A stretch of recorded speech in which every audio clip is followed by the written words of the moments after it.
carry the necessary ingredients, but we do. Some cookie baking. We got what you need, you want it. We know what you want, we got it. We know what you feel, you want it. We got what you want, you can have it. We got what you need, you want it.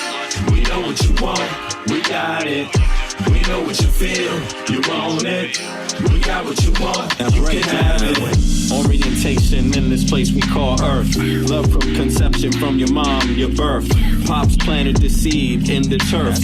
From there, you must find out what life is worth. Grew up learning your do's and don'ts before working on your motor skills, working on your coordination, right? And orientation to what your life, the brand new thing. So gentle the soul we're capturing in this distance. The alphabets the kids sing. They celebrate when it's time to go outside. As you get older, you learn to let all the troubles in your life just glide away. Stay focused, keep it smooth, keep you cool. Things in life can make it get rude. If you let it, don't let it. If you let it, don't let it. If you let it, don't let it. If you let it, don't let it. If you let it, let it, what? If you let it, don't let it, let it. If you let it, what? Don't let it. If you let it, don't let it, don't let it. We got what you need, you want it. We know what you want, we got it. We know what you feel, you want it. We got what you want, you can have it. We got what you need, you want it. We know what you want, we got it. We know what you feel, you want it. We got Check what you 1 2 1 want. 2 1 2. What's up, everybody? It is 9:04 Central European Time. That's 0904 Central European Time. Friday, April the 10th, and that makes it 0304 Eastern Standard Time, USA. What's up? Yeah, that's a little sample of some of the music that I'm putting out. Yeah, and that one is featuring Thelonious. That is Temu Bascott, and a pretty well known around the EU, a pretty well known vocalist from Harlem, New York, producer also. But it's out of Harlem, so he's known in Harlem too. But big up to New York and everybody else. Yo, listen, today it's about Melania. You know, obviously she's been dropping a bomb on Trump. It is such the strangest thing, because just when you would think they would be trying to get away from the Epstein files, Melania just comes right out there and makes the Epstein files central to everybody. You know, she makes it central to everybody's story again. She is totally dissing Trump. And I'm telling you, I just really think that she's a goddamn KGB spy, to be honest with you. And I think she's been part of the KGB honeypot shit the entire time. And I think Donald Trump is just that kind of fool ass dude that just got caught up with the honeypot. And you know, what perfect time. And listen, I said this a year ago, and I'm going to keep on saying this. It's a lot of things I've said a year ago during the last election cycle, before the election and after the election, right? Just up to that. And I was saying this a while ago. This lady has got to be a honeypot for Donald Trump. She's got to be a KGB spy. And I also said this, that listen, in the end, Putin is going to take Trump out. He's got the full lane to take Trump out and blame it somewhere else. They're going to throw this dude under the bus, because that's what always happens. That is what, once they got everything they needed out of him and he's worthless to them, he is going down. They have all the dirt on him. The KGB, allegedly, from what, you know, people say out there in the streets, you know, what's going around is that they got all the goodies on Donald Trump. So they got his kids, they got his family, everything. Look, they say that the Russian mafia rented the floor right underneath Trump in the Trump Tower, the personal residence of Trump on the top floor. he had the Russian mafia under him for years on the floor right under. And that means everybody who came in and out of that building every day to see Trump, they know, they must know. And they got their hooks. They could send people to follow you, his kids, his family members. Come on. And when they are finished with this guy, it's over. They own this guy. They own him. You got to understand that. And Melania, just think about this. Why, if she's trying to help this man, why the hell would she be talking about the Epstein files? Why would she even bring it up? She would just shut up. Think about this. If someone makes allegations about you that are this wild and there's no evidence on you circulating that you've done anything wrong, there's nothing out there that you've done anything wrong, why would you even address it? Why would you even fucking address it? You give credence to it by addressing it. Not only that, she's going to do it on the White House podium. This is the president's wife. I'm doing this from the White House, y'all. I had nothing to do with them files. Yo, this is the most bizarre shit ever. You know what I'm saying? Eric, what's up, Eric?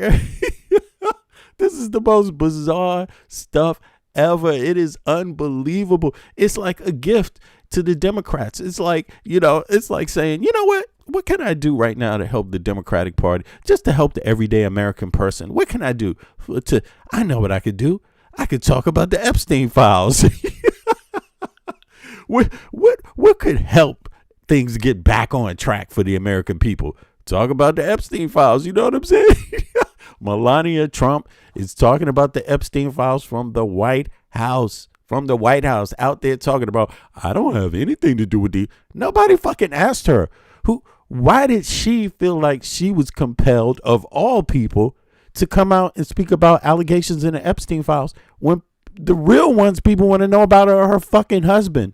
So if she wanted to help her husband at all, she wouldn't have said a goddamn thing. But now what she has done is taken the attention off of Iran and put everybody square locked back on the Epstein files. And I just want to say, Melania, thank you very much.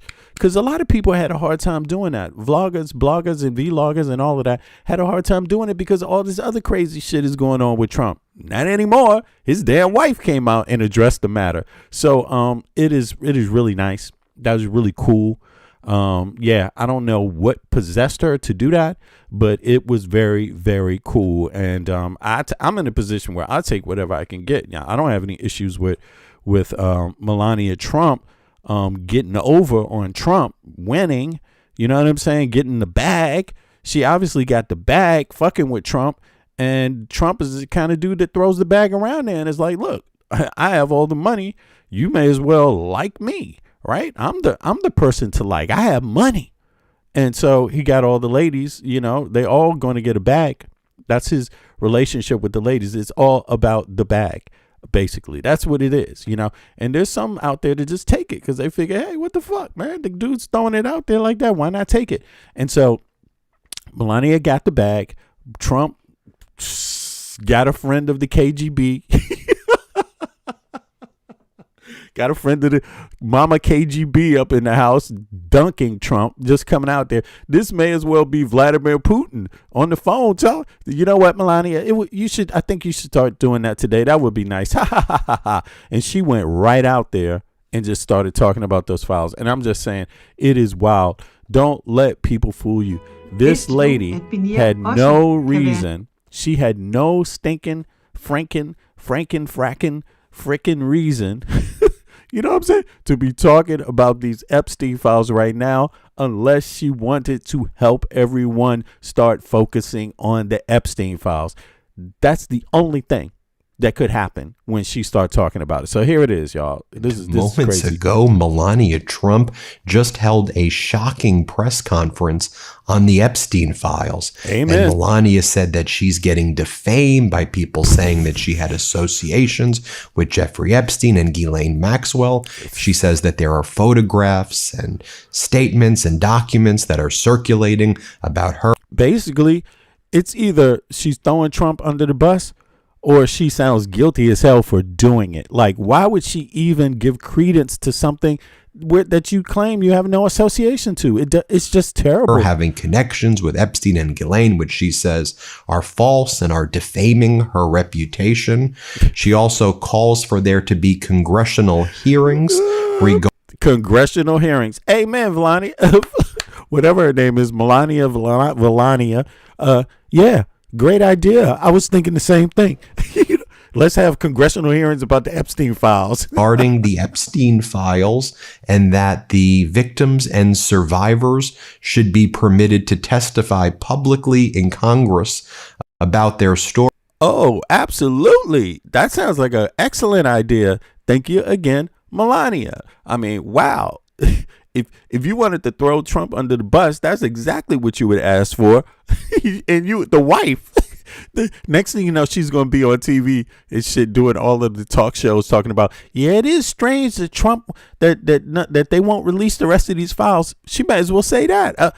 It sounds like she's about to say it. You know what I'm saying? She's going to go on a talk show run talking about it is strange how the Department of Justice just won't release that files. And yeah, my husband's mentioned in it. He has nothing to worry about. Why don't they just release the files? And where are the witnesses? The White House should guarantee anyone who comes forward will be protected 100%. Their security will be paid for by the American people. I mean, yeah, that would be a good idea. Stories, and that all the people who are associated with Epstein, those are the people who should be exposed. Eddie said, would the Democrats care if Trump wasn't in the files?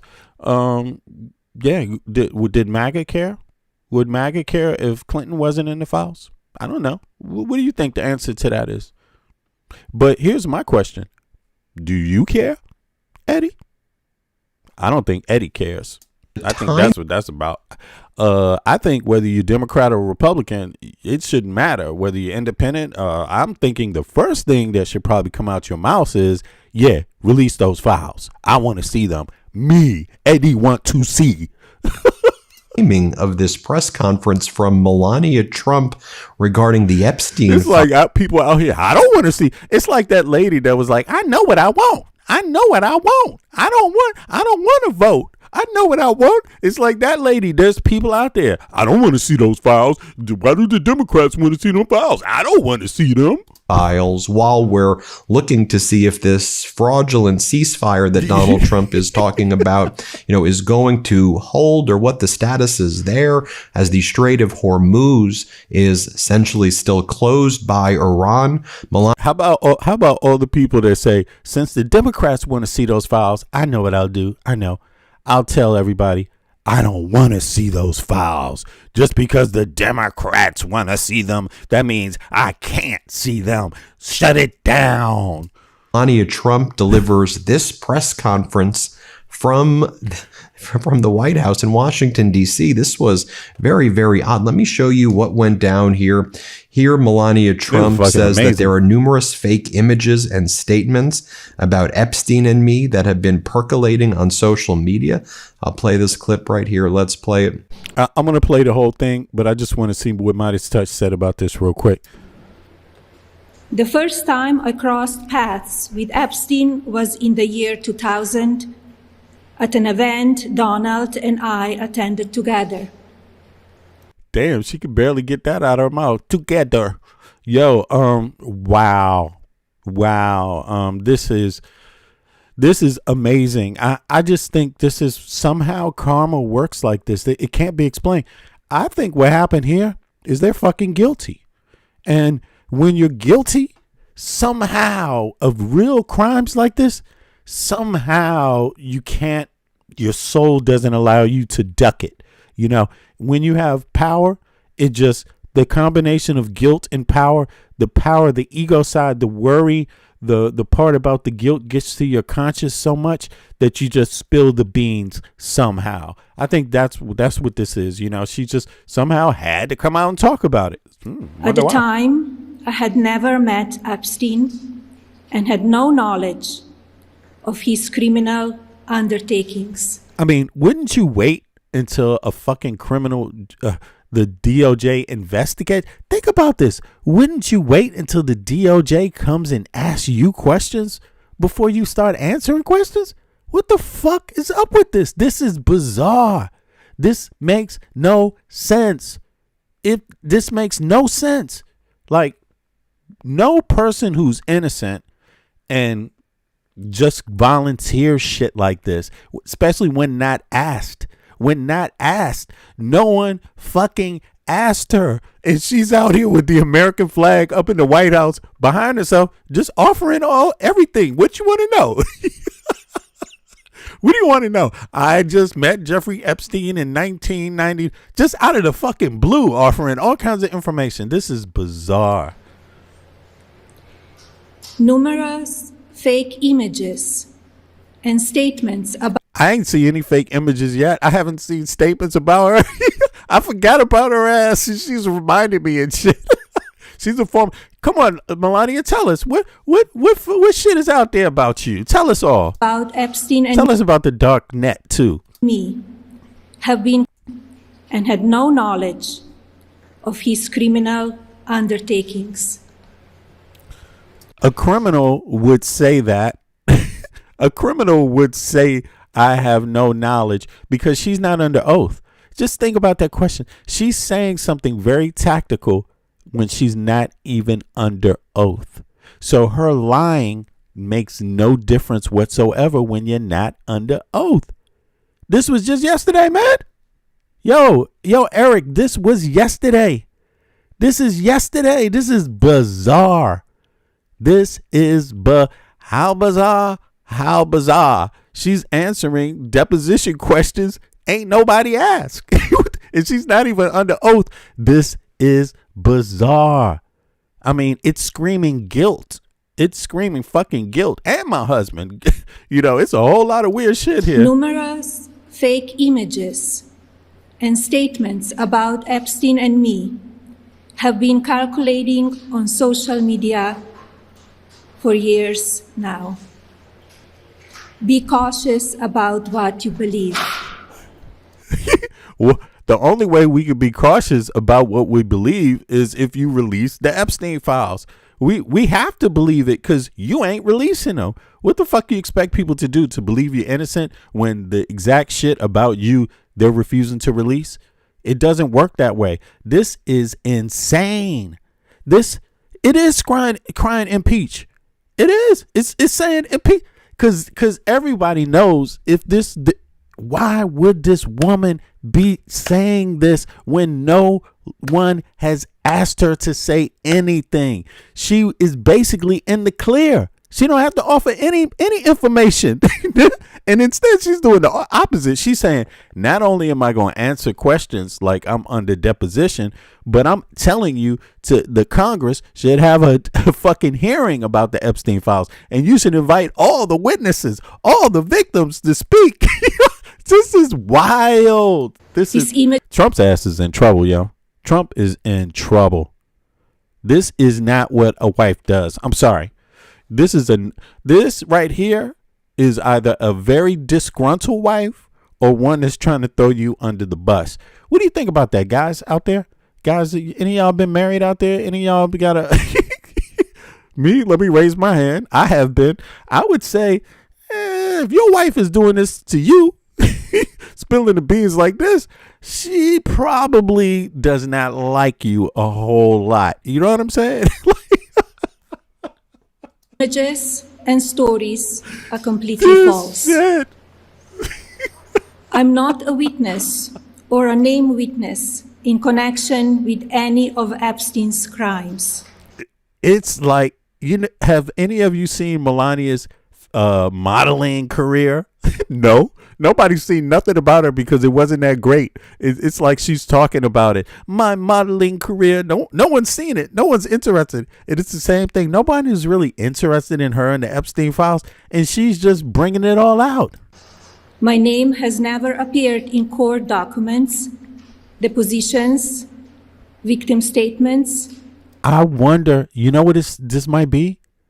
Maybe it's like some family members have said that to her, and that triggered her, And so now she's spilling the beans like that. Maybe it's like she's not conscious of what she's really doing right here, that she's doing it out of emotion, something personal like that, because otherwise I could not understand this. But in any case, you married, you know Epstein. They got you in emails and shit. She's writing Ghislaine Maxwell talking about, how's Jeffrey? How's Jeff doing? Hey, when we going to party and hang out? I miss you. Bye. Shit like this. And he's like, now she's like, I don't know Jeffrey Epstein. or FBI in interviews surrounding the Epstein matter. I've never been interviewed by the Epstein file, the Epstein, the DOJ. The FBI have never interviewed me.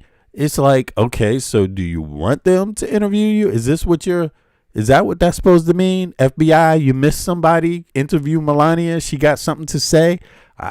This is weird. I have never had any knowledge of.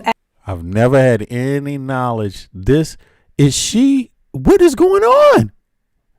You know what? Could another country another country be involved? Like, is she using this platform to talk to the world about some other case? Because other countries are like, prosecuting people. So I'm curious, is she using this platform to address something that's happening somewhere else with the Epstein files and people? Man, I don't know. It's weird. Epstein abuse of his victims. I was never involved in any. When she says things, we should just show the facts and the data, right? There lies in the Epstein files. They're in the Epstein files. There are communications between Melania and Ghislaine, like this email, October 23rd, 2002, Dear G. Yeah, this is, I see your question, Anna. I see your statement, Anna K. 1629. Apparently some people were bothering her too much. You don't know if people asked her or not. You don't live with her. No, I don't live with her. I would never suggest that. I would never in my life want to live with this nasty ass. Okay, I have ethics and morals. I like being a regular person with ethics and morals. Okay, I don't want to be hanging around no fucking sex traffickers. Okay, and rapists and fucking people doing this dastardly stuff. Like, hell to the effing no. But on top of that, I'm not claiming to know her. So you saying apparently some people, how do you know some people? I came to that conclusion that maybe, but I never said apparently. I don't know. Do you know? Do you live with her, Anna K? What makes you think you know, Anna K? But I think you should ask questions, Anna K. Like me, I'm just asking questions. I know one thing for sure. I don't know if you agree. This is fucking strange. Even if it's her family members, this is bizarre. That's not the way to deal with it. Even if that's what it is, it's still something, it's worth looking into. But let me ask you a question. Do you trust her, Anna K? Do you trust Melania Trump? Put a 1 in the chat, everybody, if you trust Melania Trump. Put a 2 in the chat if you would never trust her in your fucking life, okay? That's what Melania called Ghislaine. Gee, how are you? Nice story about Jeffrey Epstein in New York Magazine. That's the article where Donald Trump said that Epstein likes women on the younger side and he's a great guy. Melania goes on to say, you look great on the picture. I know you are very busy flying all over the world. How was Palm Beach? I cannot wait to go down. Give me a call when you are back in New York. Have a great time. Love, Melania. To which Ghislaine Maxwell responded with her nickname for Melania, Sweet Pea. Sweet Pea. Thanks for your message. Actually, plans changed again, and I'm now on my way back to New York. I leave again on Friday, so I still do not think I have time to see you, sadly. I will try and call, though. That was their communication right there. More from this Melania press conference right here, where she says, now is the time for Congress to act. By the way, I agree it was time. Yeah. Do you agree with Melania? Anna, is now the time for Congress to act? Anna. Is it? Put a 1 in the chat if it's time for Congress to act. Put a 2 in the chat if nah, we don't need Congress to act on with none of this shit. We don't. It's an open and shut case. All finished. They got their man Epstein and he's gone now. for Congress to act a very long time ago. But what do you think the motivations are for Melania doing this? Play this clip. UK. Now is the time for Congress to act. Yeah, she met Trump through Epstein. And she's like, that's why it's so bizarre, Jethro. There's so many things that's bizarre with this. This is just going to be a line. So many things are going to come out of this. Like you said, didn't she meet Trump through Epstein? The answer is yes. And now she's out here like, I don't know Jeffrey Epstein. I mean, was she one of the, did she get trafficked herself? Was she sex trafficked? Did Trump marry one of them? It could very well be. That's what I'm thinking, because I mean, I'm thinking it's a possibility. Again, I don't know. Like Anna pointed out, I don't live with her. But I'm just like, why wouldn't it be? If Trump meets girls this way and women this way, if that's his habit, then why wouldn't he have met her that way? What's to say she wasn't? I mean, you know, they're saying that that Epstein was trying to have babies trying to actually really have some of these girls raise his kids. You know what I'm saying? Like, seriously. So apparently they were willing to have personal relationships with you know, some of these individuals, right? So I don't know. I can't. It's not like I would ever go home and say, hey, you know, go bring her into church and say, man, this lady is she's, I don't know, what's the term you use when someone is how can you say this, clean of sin? She's clean as sin, man. She's the least sinningest woman on earth, yo. Let's marry her. Marry me. We want to get married right now, priest. Can you marry us, please? He probably married her in Las Vegas and shit. Anyway, let's go. Epstein was not alone. Several prominent male executives resigned from. Look at somebody in the chat is a goddamn fool. Mike, look at this stupid shit. This is a troll. Listen, like Hillary didn't care what Bill was doing. You see how stupid that is? If you talk about Trump because they resent it so much, they automatically go to Hillary. Like, damn, is that what you're doing, dude? When it's time to talk about Hillary, when Clinton got Monica Lewinsky, right? I talked about that shit every day. Where were you? I wasn't talking about Trump when Clinton got Monica Lewinsky. Why are you talking about Hillary Clinton when Trump is getting Melania? And just enjoy what she's doing for the moment, okay? You know what I'm saying? Like, they can't enjoy the moment for what it is, yo. This is bigger than Democrats and Republicans. Don't you understand that? Their powerful positions. This is about your country and espionage, okay? After this matter became widely politicized. Of course. Oh, the matter became politicized. So it became politicized, huh? Interesting. Who politicized it? Who ran on that platform of Epstein files? I'm going to release it. Whose goddamn election platform, campaign strategy was the Epstein files to release? It was literally Trump's. It was not anybody else. It wasn't Biden's. It wasn't Kamala Harris. Okay, it wasn't Obama. It wasn't Clinton. It was literally Trump. That's crazy. Her husband. Epstein was not alone. Several. That is not news at all. She's like, Epstein was not alone. The people are saying your husband was with him, lady.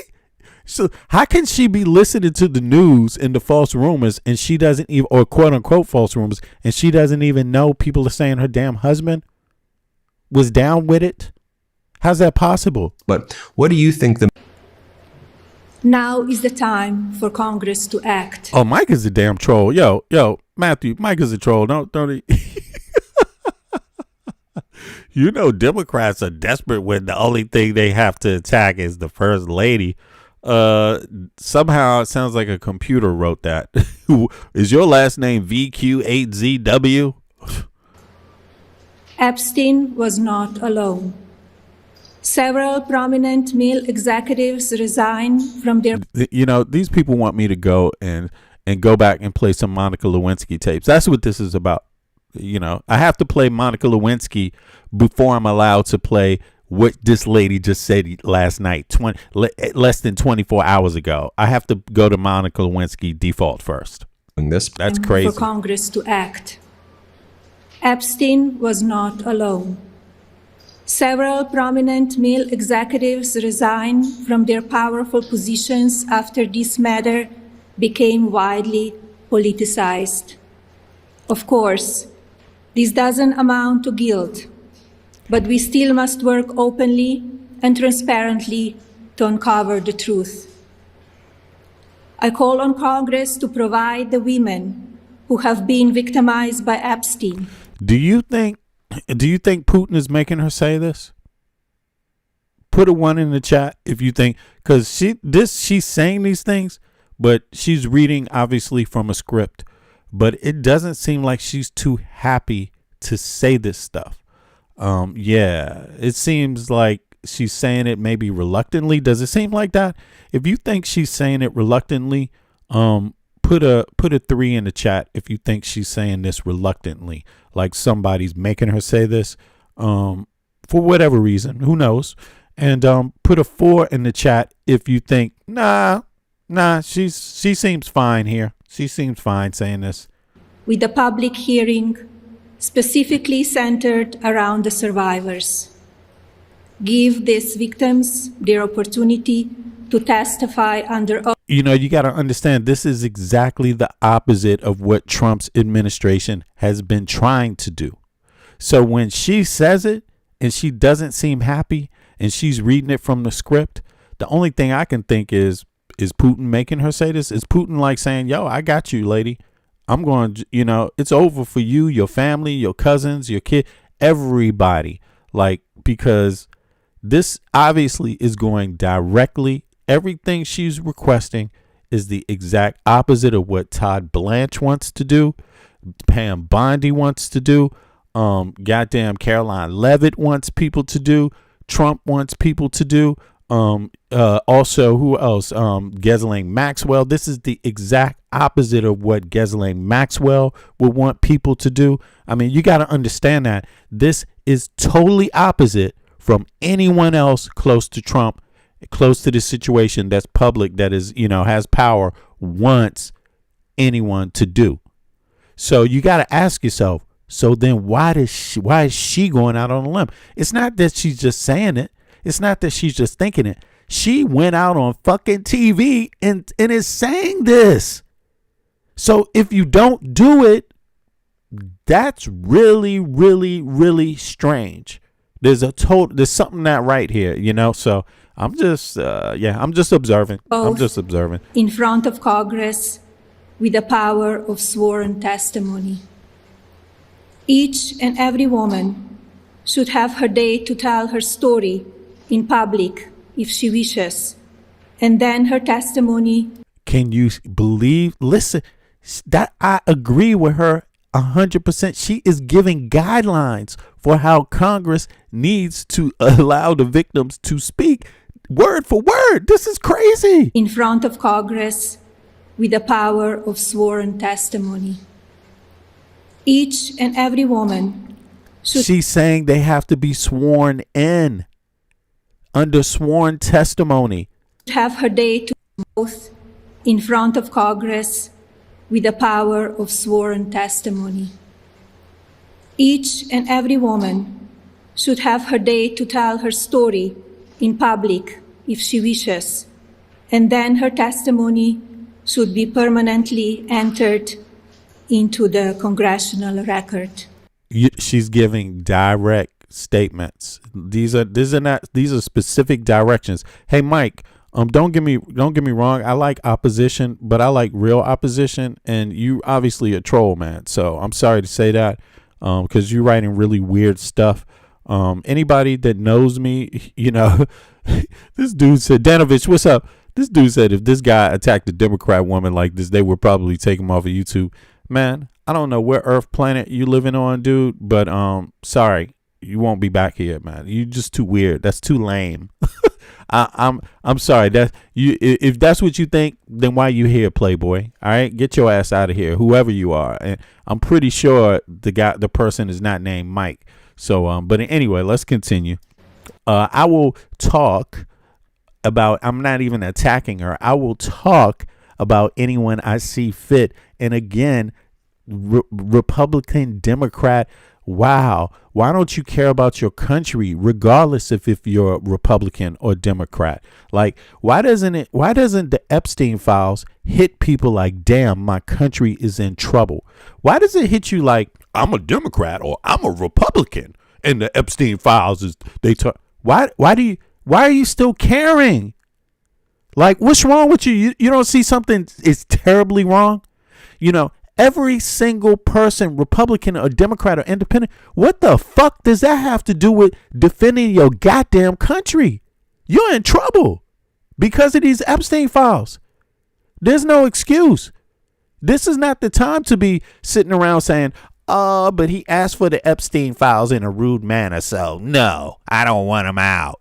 Like, who gives a fuck? Everyone's supposed to agree about this. Like, seriously, this is weird. This is weird. Then, and only then, we will have the truth. Yeah. Thank you. Amen, Melania. Amen. I agree with her. This dude's talking about I am attacking her. If I attacked a Democrat woman like this, they would probably take me off of YouTube. I'm agreeing with her, asshole. This is shit. And look at how she just stopped it and looked at the camera. Thank you. She came to say what she had to say. This wasn't long. Yo.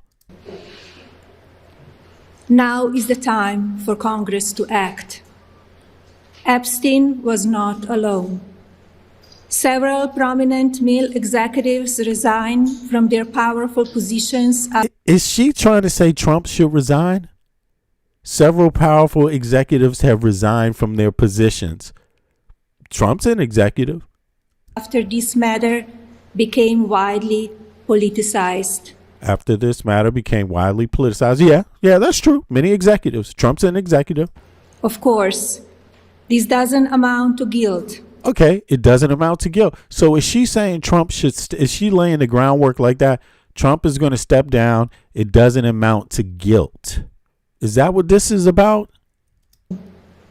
Several prominent male executives resigned from their powerful positions after this matter became widely politicized. Of course, this doesn't amount to guilt, but we still must work openly and transparently to uncover the truth. I call on Congress to provide the women who have been victimized by Epstein with a public hearing specifically centered around the survivors.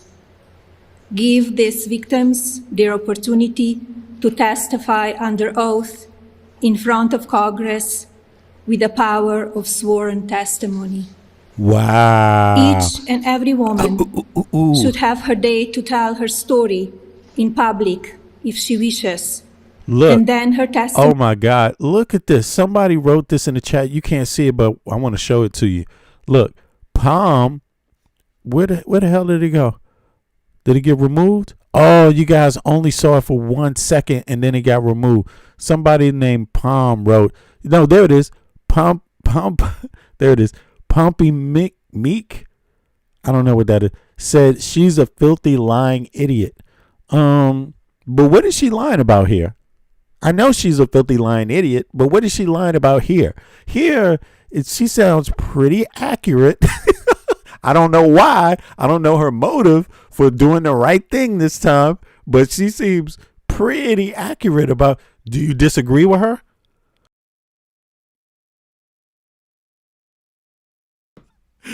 Does anyone disagree with her right now? I think she's on point. This is the first time I ever heard her say anything that makes any damn sense whatsoever. You know what I'm saying? Like, period. And in a real investigation, they can give you immunity for turning in other people if you have information about them, Melania. Testimony should be permanently entered into the congressional record. Then, and only then, we will have the truth. Thank you. The Secretary Lutnick to continue serving. Look at this shit. She just turned around like Batman and shit and walked off. We will have the truth. Thank you. The Secretary Lutnick to continue serving.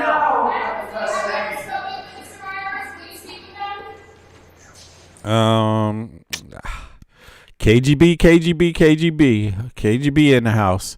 That's all I can see out of this one. Yeah, it is very interesting. She threw it appears to me that she threw Trump under the goddamn bus, like straight up. That's one thing I have to say for sure. She has thrown Trump under the bus. Why? Who's behind it? Is it Peter Thiel? Is it Elon Musk? Is it the minerals guys that need it for their computer chips and their car parts? Is it them? Or is it the KGB? Or is it both? Is it both? You know what I'm saying? Is it both of them doing that? Yeah. It just seems really, really weird. Let me know what you guys thought about this. Now, I'm going to play the real one real quick just so people can hear it so we don't miss out. But let's see here. Hopefully this is it. Is this the right one? Hopefully it's the right one. Let me see. Let me cue it up too. Let me know your thoughts on this too. What you thought about it. I hope this is the right one. Let me play it. Let me see. We're back with Angelo and Charlie. Angelo, Melania Trump today seemed to confound everybody. Your thoughts? Yeah, she sure did. I mean, she came out even Fox News. They were extremely flabbergasted. Look, I mean, obviously there's some kind of a strategic reason for it. I mean, one thing to consider, it hasn't gotten a lot of attention in the right-wing media, but there have been a few right-wing media hosts that have been sort of weaving and conjuring together this really elaborate conspiracy theory about Epstein ties and Melania Trump and sort of Israeli control of an influence over Trump. So that's not, and they've been hammering. Okay, my fault. That wasn't all of it, but I'm going to play it. Hold on. Every day. The other thing that sort of popped up that I immediately thought of, people think, oh, she's getting ahead of a story. Maybe somebody called, possibly. But some of it has to do with the committee itself. Last week, I think on The View, there was discussion about why she hasn't been called before the committee to testify when they called the Clintons, even because she's in the Epstein files. So that was the way I interpret it, that, to some extent, she's just getting in front of something and trying to recenter it. She says it should be about the victims, which is a way to say, not about me. Please don't drag me in front of it. And so now if something does happen, she can point to this as an attack. But either way, it doesn't really matter what the cause is. The effect is going to be the same, which is that she's recentering this. And we were just talking about all the cracks in the right-wing media in the MAGA coalition. Yep, and she recentered everybody back on the Epstein files. She did that, and that can't be. Either she's incredible. If she's trying to help Trump, she's got to be the dumbest person on earth.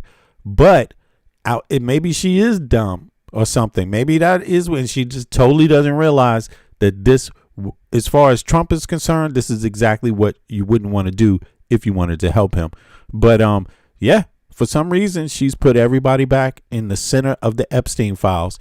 Trump has done all kinds of shit. He done went to Venezuela, gone down to Cuba, fucking trying to kill people there, gone over to Iran. Now he's there bombing their ass, all to get away from the Epstein files. And now where is he? Right back in center. And it's his wife who's done it. I mean, that is crazy. You would never expect that would be how it would turn out. I wouldn't anyway. But 2 seconds. Let me just recue this real quick up for everybody, because I want to see the whole thing.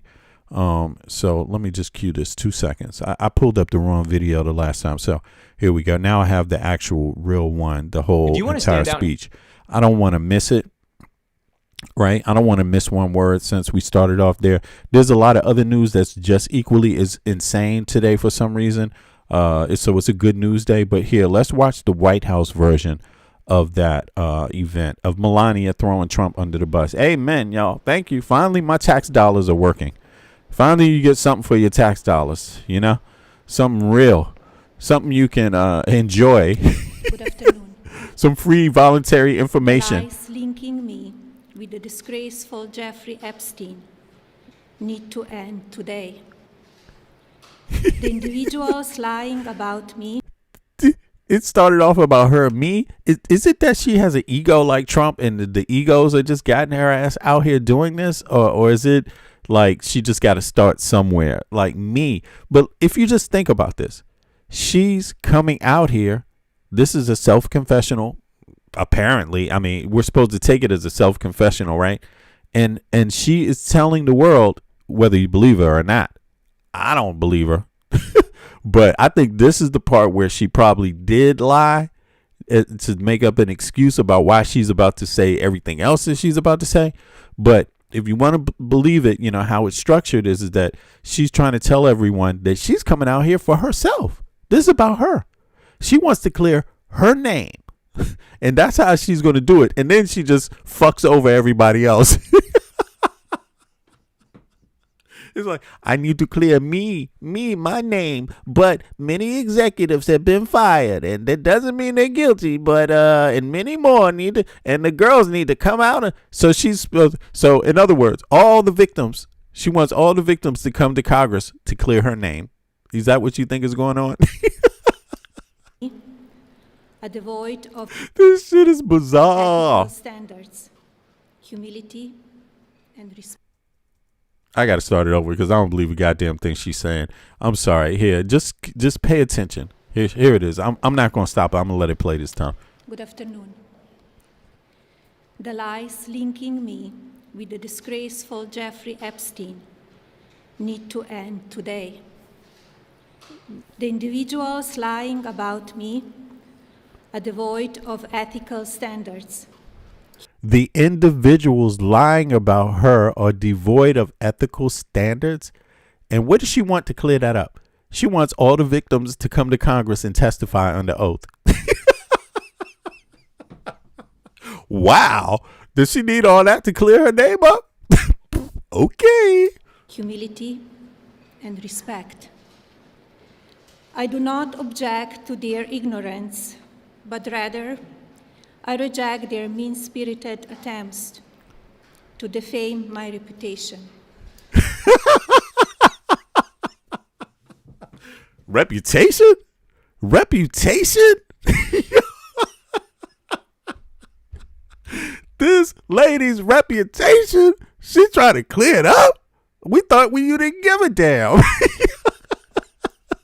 What the hell? What the fuck? Oh, anyway, I'm sorry. It ain't gonna work, Melania. It ain't gonna work. I just gotta tell you, lady, okay? I never been friends with Epstein.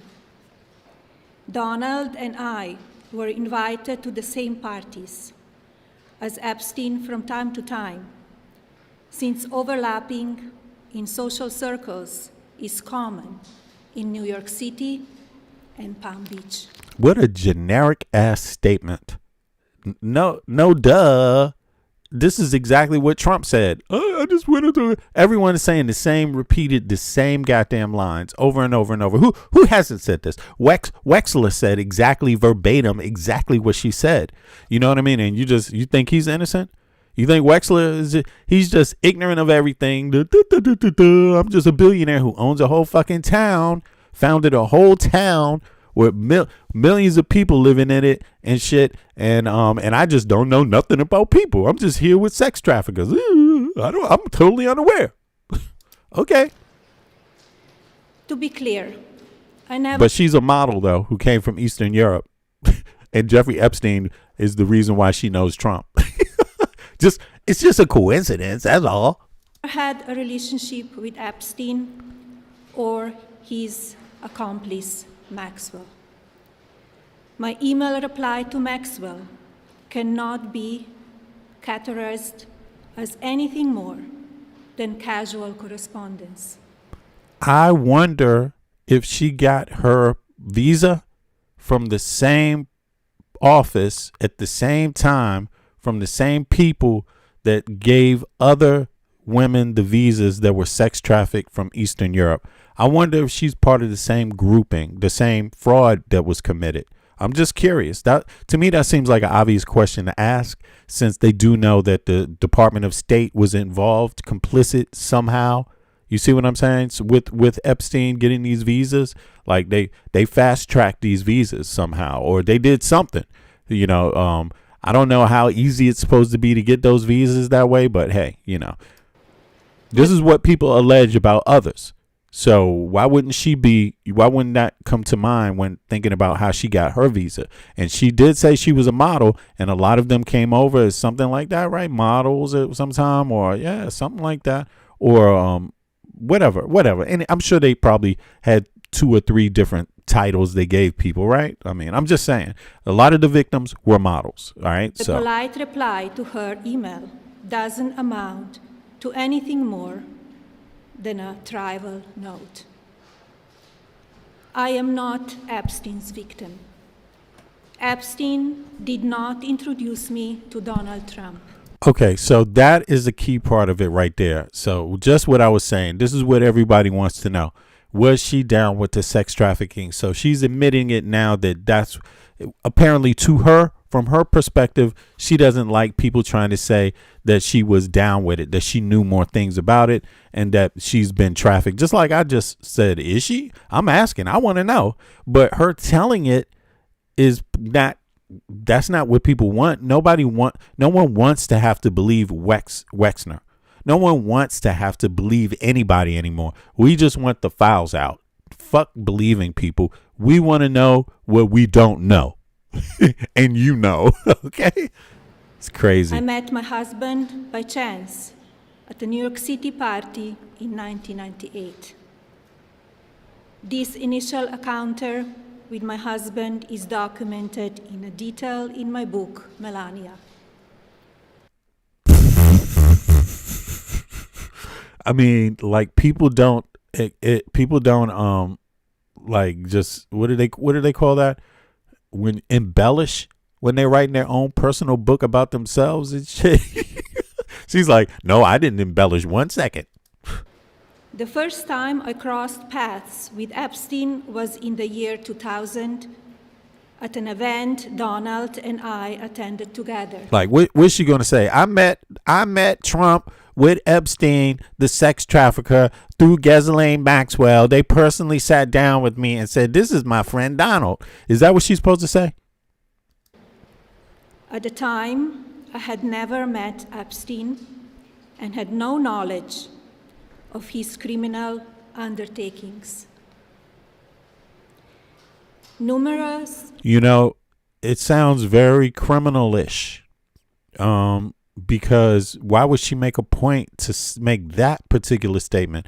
I have no knowledge. I mean, this does sound like a deposition. It's true, Eric. I think Eric said that. Like the way she's saying the statements that she's volunteering are statements that you would think would be the first layer of a deposition, not the last questions, not the, there was always more questions that will come. Even if they know more than they're asking, they always just start off with the baseline questions to just get you on record for them. And then they come later with the crack your head shit. You see what I mean? So it's interesting. Fake images and statements about Epstein and me have been circulating on social media for years now. Be cautious about what you believe. These images and stories are completely false. I'm not a witness or a named witness in connection with any of Epstein's crimes. No, she's not under oath, Eric. Exactly. But she's reading it like she is. That's what's really strange about it. So it sounds like she's trying to get ahead of something. This part of it, at least. Definitely. Like something else criminal is going on. Either that or civil. But there's something legal happening with Melania Trump. That's what it's starting to sound like. I'm glad I played the whole video because I just heard the other shit turd parts where she's throwing Trump under the bus, obviously. But it appears like now I'm starting to think that she's in legal jeopardy and she's throwing others under the bus now to get out of legal jeopardy. But hey, it's just my guess. By the way, click the like button. Thanks everybody for coming through. But if you haven't clicked the like button and you're enjoying the stream, take a second to click the like button because it helps more people find out about the stream after. I appreciate it. Thank you. My name has never appeared in court documents, depositions, victim statements, or FBI interviews surrounding the Epstein matter. Right. These are very technical things here. So it's obvious she's talked to a lawyer about this. I have never had any knowledge of Epstein abuse of his victims. I was never involved in any capacity. I was not a participant, was never on Epstein's plane, and never visited his private island. I mean, I'm sorry, but is I any have of never that true? been legally accused. Is any of that true? Have people said that she was on his plane before? But again, these are all technical things. This is how a lot of people answer those questions. But to me, it's like, you haven't been on the island. Well, okay, were you at Rancho, whatever? Were you in New York? Were you? I mean, this is decade-long time. This is 2 decades. I don't know if she was a part of 1 decade or, when that happened. But apparently, he was married. Trump was married to his old wife when he was messing with Melania, right? Apparently, that's what I heard. They overlap, something like that. I don't know how far it goes back. I mean, it's hard. There's a lot of details to this. So let me know if is any of what she said not true. Have people ever said are there pictures of her on Epstein's plane? I'm just curious. Not that it makes a big difference to me. Maybe she is telling the truth because there's a whole lot of middle ground that they could have met on that has Epstein there. Epstein is a New Yorker. Epstein's been in Michigan, New York, New Mexico, Florida. So why does it have to be meeting on the plane that matters to everybody? It sounds so weird that it sounds very technical, like it's legalese here. Of his victims. I was never involved in any capacity. I was not a participant, was never on Epstein's plane, and never visited his private island. Yeah, Mara, I see I see it. If you are emailing Ghislaine Maxwell, you know them personally. I mean, that's their personal email, right? I mean, that's their personal. What was that, business? That wasn't a business conversation they were having. Yeah, it's true.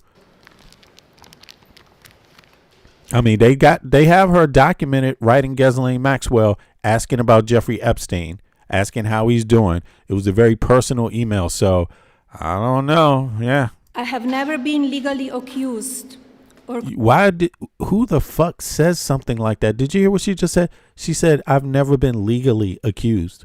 Hello? Legally accused? So now she's basically telling you, yes, she is definitely in some kind of legal jeopardy here.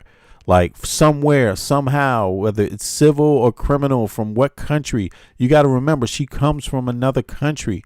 She's been, you don't know where, this could be about another country with Jeffrey Epstein. Nobody even knows. This could be about another country investigating criminal activity of Jeffrey Epstein. We don't know where Trump has been with Melania. We don't know where Jeffrey Epstein has been. We don't know where they've been partying. Have they been partying in other countries? It's likely that the answer is yes.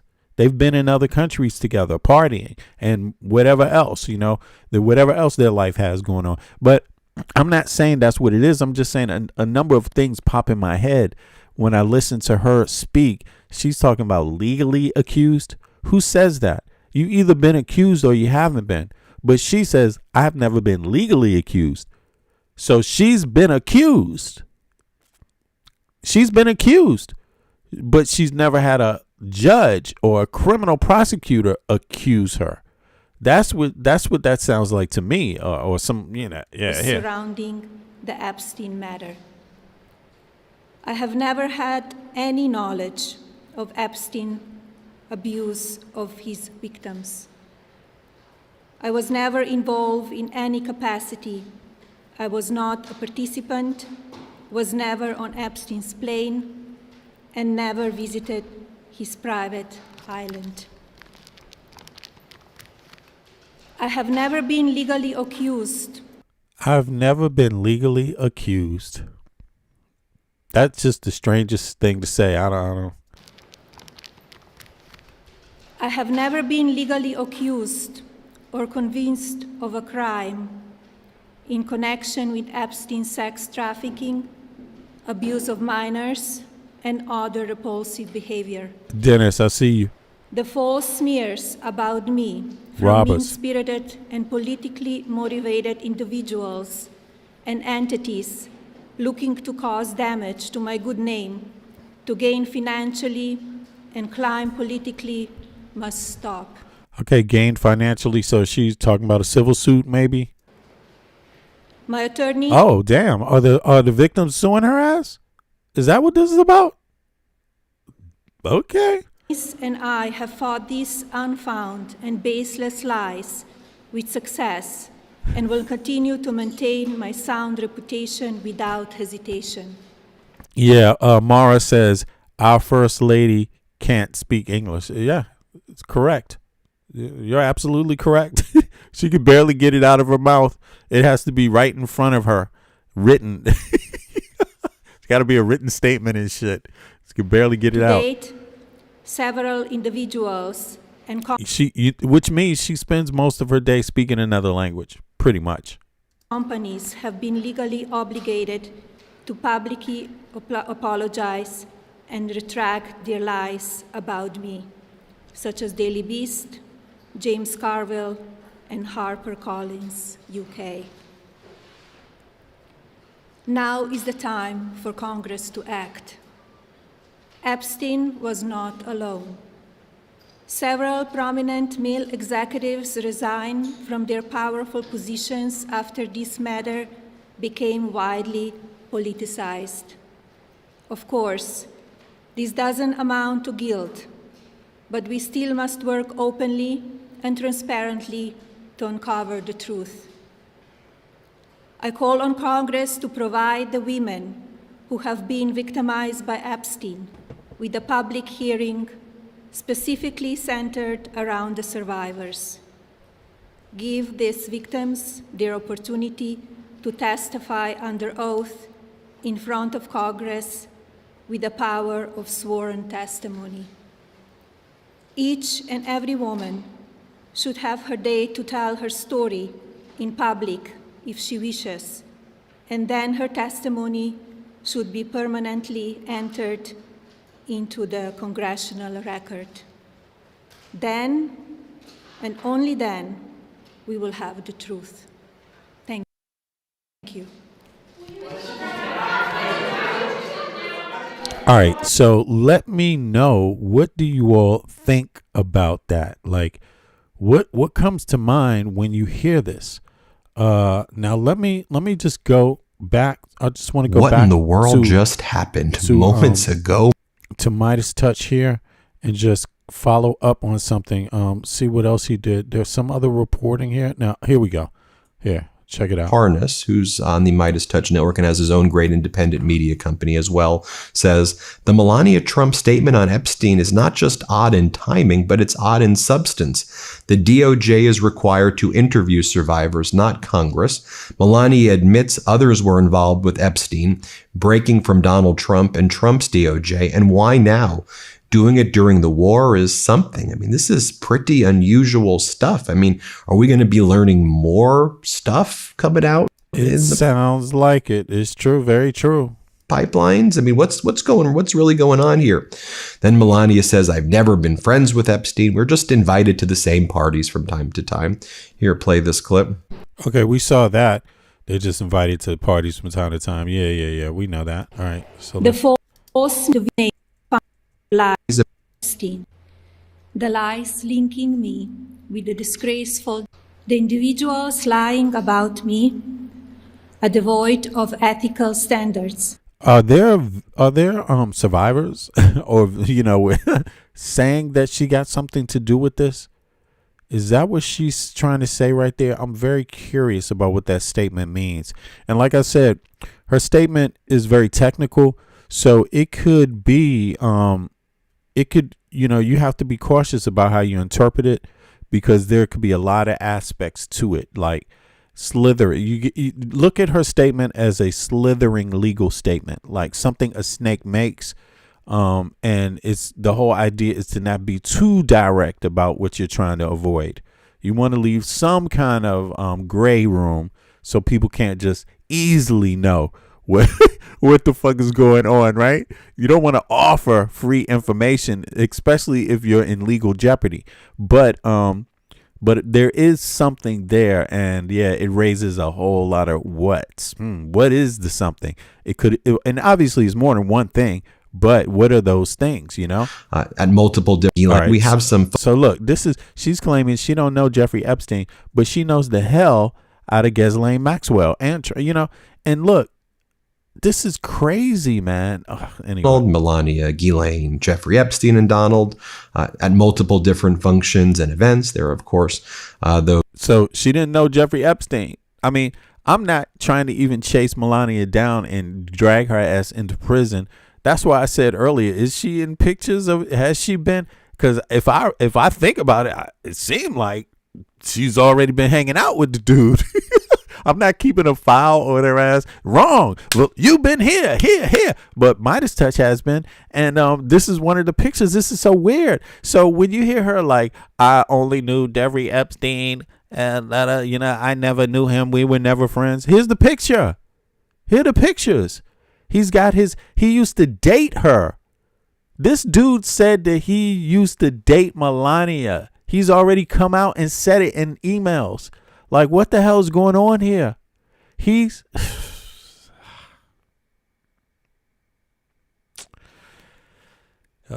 Something happening. Something very bad is going on with these Epstein files with Melania Trump. Trump and whoever else is left. This is not a good sign of there ain't more shit about to hit the fan. I think it sounds like civil suits, like people are suing her ass, because you don't have to stand just because the DOJ didn't do a damn thing doesn't mean the civil cases can't move forward. You see what I'm saying? And if you are in legal jeopardy somehow, then so be it. Hey, and if they can get you in a civil court and get you to testify, and then you can get other people implicated. You see what I mean? That's also works too. And nowadays, if you follow me, a lot of criminal cases start with civil cases. Look at P. Diddy's case. It started with civil cases. They got people to come and testify. And then criminal shit came out of it. Criminal charges came later. So just think about the power of the civil court here. Those emails, and we know that Congress, the Republicans forced Hillary Clinton to sit for a deposition. So I don't see why Melania at this point shouldn't sit for a deposition. Ahmed Baba writes, look at this. This is so funny. Someone in Forbes 1208 says some people thought Trump married a virgin.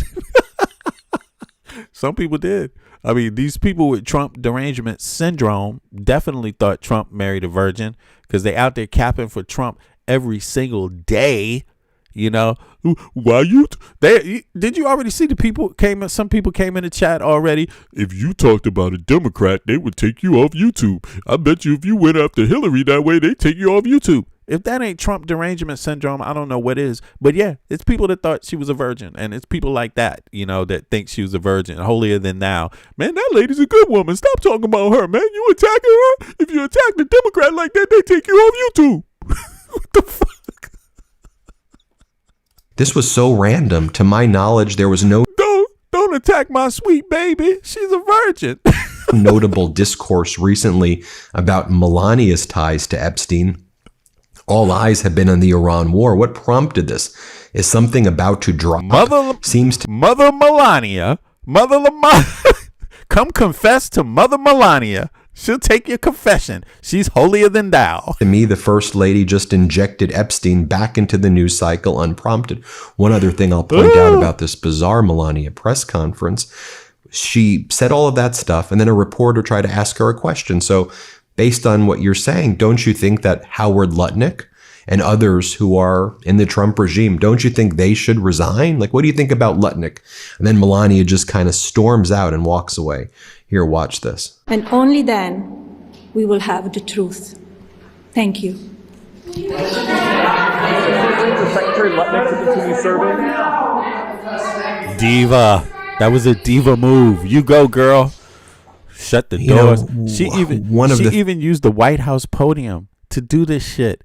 This is insane. This is it's great news, y'all.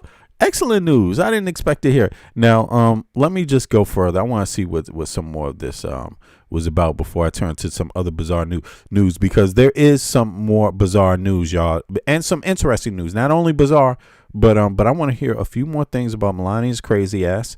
See what people saying about her, and yeah, it's remarkable. I'm really appreciative of her. Oh, I know who we got. Let's go with Jack. See what Jack got to say about this. The announcement and admission that Melania Trump just made about Jeffrey Epstein, Ghislaine Maxwell, her husband, and herself might be, without hyperbole, the most shocking moment from the entirety of this Epstein saga. I cannot truly believe what I just witnessed with my eyes, and every clip that we are going to watch gets crazier than the last. Up until the moment that Melania Trump runs away from questions from reporters. She is threatening the press. She threw her husband under the bus. She admitted her relationship with Maxwell. She admitted Trump's relationship with Epstein and just how close it was. This is crazy and insane, considering Donald Trump started a war to stop us from talking about this. But clearly Melania doesn't care, because she just opened up with this insane statement. We have so much to watch, so do stick around. But oh my God. Yeah, what the fuck is going on? The Exactly. lies linking me with the disgraceful Jeffrey Epstein. Oh, he's disgraceful now, huh? You done partied with the man, been hanging around him. Now you going to do him like that? Melania, how do you know he's guilty? Melania, how do you know he's guilty now? You didn't know before. What changed your mind? Need to end today. The individuals lying about Oh, no, it ain't going to end. It is not going to end, let alone today. This shit is just opening up. Thank you for opening the can of worms back up, girl. Go, you do you. Go ahead, girl. me are devoid of ethical standards, humility, and respect. She's devoid of the lies about her are devoid of ethical standards. This lady is married to a mother effer who could care nothing about ethics or morals. What the hell is she talking about? That's how you know something's real wrong. She's in legal jeopardy, because that just is like, who would have ever thought she cared about ethics and morals and shit? She married the person with the least ethics and morals on earth. It's crazy. The individuals lying about me are devoid of ethical standards, humility, and respect. Donald Trump got humility and respect. He didn't show humility and respect towards any NATO ally. You know, not towards Greenland, not towards goddamn Canada, not towards anybody, not towards who, no political, not towards Joe Biden, not towards Kamala Harris, not towards Obama, not towards minorities and in the military, not towards any, you know what I'm saying? Like, he waged war on everyday American people. You know what I'm saying? This guy didn't show no ethics and morals or principles. He had Elon Musk, not born in the United States, a naturalized American citizen, got 3 passports. He just invited dude up inside of the U.S. departments, government departments, to raid private information by taxpayers, people on Social Security. Like, this guy's talking about ethics and morals, standards. That's what she talking about. Like, she just had her ears closed to all this shit Trump has been doing. So you in negotiations with Iran and you bomb them while you're in negotiations, and you call that ethics and morals and like, what the hell is that? You know, what the hell is kicking people off of fucking healthcare, your own country men and women that pay your taxes, that pay your fucking salary? You had the nerve to call for Congress for a bill that kicks people off of healthcare. You call that ethics and morals? Melania Trump, fuck you. You're a scumbag. You deserve the worst of everything. Okay? You care about no one but yourself. We know for a fact you're only doing this for yourself, not the country. See, the rest of us want to know what's in the Epstein files so we can get rid of the shitheads that are fucking our country up, so they can't be blackmailed, so they stop releasing top secret information, war plans, and they stop fucking controlling our country from the inside. That's why we want the files out. But that's not why she want to file. She just want the shit done so she's, off the radar so her reputation is not stained. What the fuck? That shit is crazy. There's nothing about the state of the country. She don't give a damn about that. Let them eat cake, Melania. I do not object to their ignorance, but I object to your ignorance, lady. Like, what the fuck? What the hell? She's trying to be great. She thinks that's a gracious comment to make and shit. I don't object to their ignorance. Ain't nobody ignorant for suspecting you or some shit. What the fuck is it? No. That's common sense, okay? rather, I reject their mean-spirited attempts to defame my reputation. I never been friends with Epstein. Donald and I were invited to the same parties as Epstein. We just had a from ball. time to time. Look, I was never a friend of Epstein, man, but we had a good old time. Every time we hung out, we had a good old time, man. The best champagne. Look at these pictures, man. But I never knew him.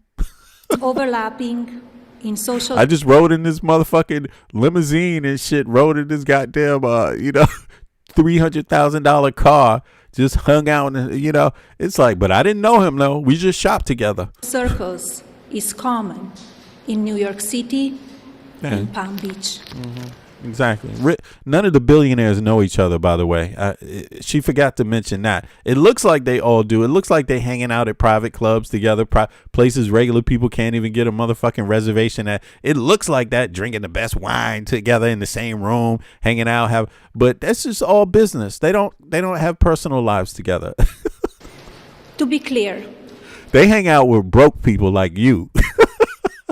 You're their friends, okay? Every one of you broke ass people that don't have health care, you're their real friends. It ain't the rich people. I never had a relationship with Epstein or his accomplice, Maxwell. My email. I'm sorry. It just gets to a point where it's like, what is going on? We just saw the pictures. We just heard about the emails. And she just goes out anyway and says she don't know. It's never happened. I never emailed that lady. That wasn't me. This reminds me of Bill Clinton, though, to be honest. I never had sexual relations with that woman. Yo, this is the same kind of bold-faced lie, except it's about sex trafficking, espionage. Email reply to Maxwell cannot be categorized as anything more than casual correspondence. Casual correspondence sounds like the wrong kind of thing to be doing with them. The wrong word, casual. I don't know about that one. That just didn't hit me right. And also it's just not believable. Casual correspondence. So you were friends. That's what she's basically saying. And one thing, I'm not friends with them. But you're having casual correspondence. What the fuck? You have casual correspondence with people you're not friends with? What the fuck's going on here? My polite reply to her email doesn't amount to anything more. I only hung out with the hookers on a casual basis. It was all casual. You know what I'm saying? We just casually did that shit. Than a tribal. I just casually stole $1 billion from your ass. Correspondence. My polite reply to her email doesn't amount to anything more than a tribal note. She couldn't even get that word. What word did she even use right there? Oh, do me a favor, y'all. Click the like button if you haven't clicked the like button. I appreciate that. It helps more people find the stream. This is Melania Trump. She just came out of nowhere in the White House. I don't know what part of the White House this is, but this is the official White House. And she just came from left field, putting the Epstein files square center back in legacy media news cycle. All around the world, the whole world is going to be talking about the Epstein files now. Everywhere. More naked pictures of Melania are going to show up. Even more information is going to come out about her and Trump now. And it is like, why? People are saying, why did she do this? Why did the war distractions work perfectly? Threatening Cuba worked wonderfully. Greenland, that worked wonderfully. Canada, threatening them worked wonderfully. Going to Venezuela, that worked wonderfully to keep people off the Epstein files. Iran, bombing Iran, that worked. That was even more better. That helped a lot. And now she's just saying, well, let's talk about the Epstein files again. Like, damn, lady, this man, after all he did to get off of the Epstein files, you just fucked that up like that? Like, I wonder what it is. My email reply to Maxwell cannot be categorized as anything more than casual correspondence. My polite reply to her email doesn't amount to anything more than a trivial note. A trivial note. It's trivial, lady. Trivial note. Yeah, this is her. I mean, don't get me wrong. Listen, I live in Denmark. I'm an American citizen. I live in Denmark. I speak Danish. Jeg taler dansk. Men, but listen, even though I speak Danish, even though I understand Danish excellently, even though I write Danish, listen, I still wouldn't expect a Danish person to want me, to accept any kind of flaws in my speech on this level. Nobody, that's all I'm saying. So I'm not, obviously there's some issues there because people are free to marry whoever they want. You know what I'm saying? And I agree with that. You should be able to, but this lady been in the United States since when? All I'm saying is that it kind of shows me that she doesn't speak English a lot. Even though she's been in the country a very long time, she doesn't speak that much English because look at how hard it was for her to say this one word. Doesn't amount to anything more than a trivial note. It's just trivial. It's trivial. You know what I mean? And after 20-something years, you learn that. You see what I mean? It's been like the 90s. That's 26 years. You see what I'm saying? So, it's just curious. It tells me that she's speaking another language most of the time, and it's not English. That's what it tells me. So it's all right. Do your thing. I am not Epstein's victim. But if Michelle Obama couldn't get one word out of her mouth, they would have jumped all over her ass. If Barack Obama's wife could not speak English, they would have been all over her. They would have been saying she's a monkey. They would have been saying she's an African. She's from the jungle. They would have been saying she never graduated second grade. They would have been saying her parents didn't teach her English right. How dare her? Who are her parents? They would have been all over her ass, like straight up. And everybody knows it, And the reason why is because she's black. All right. I'll just say that. She's a black woman and that matters. That's a big deal. Okay. When you're running for president, when your husband's running for president of the United States, what the wife's color is a big deal. Okay. You saw what happened to Kamala. Okay. They were talking about trying to say her great granddaddy was a slave owner. In Jamaica, they had all kinds of shit about her. So you see, they don't have one story about right-wing media ain't have one story about Melania Trump, ex-ho. They didn't have one story like that about her. She was a prostitute. They didn't have one story about that. That's what they say. It wasn't you stupid ass. It wasn't a model. She was a hoe.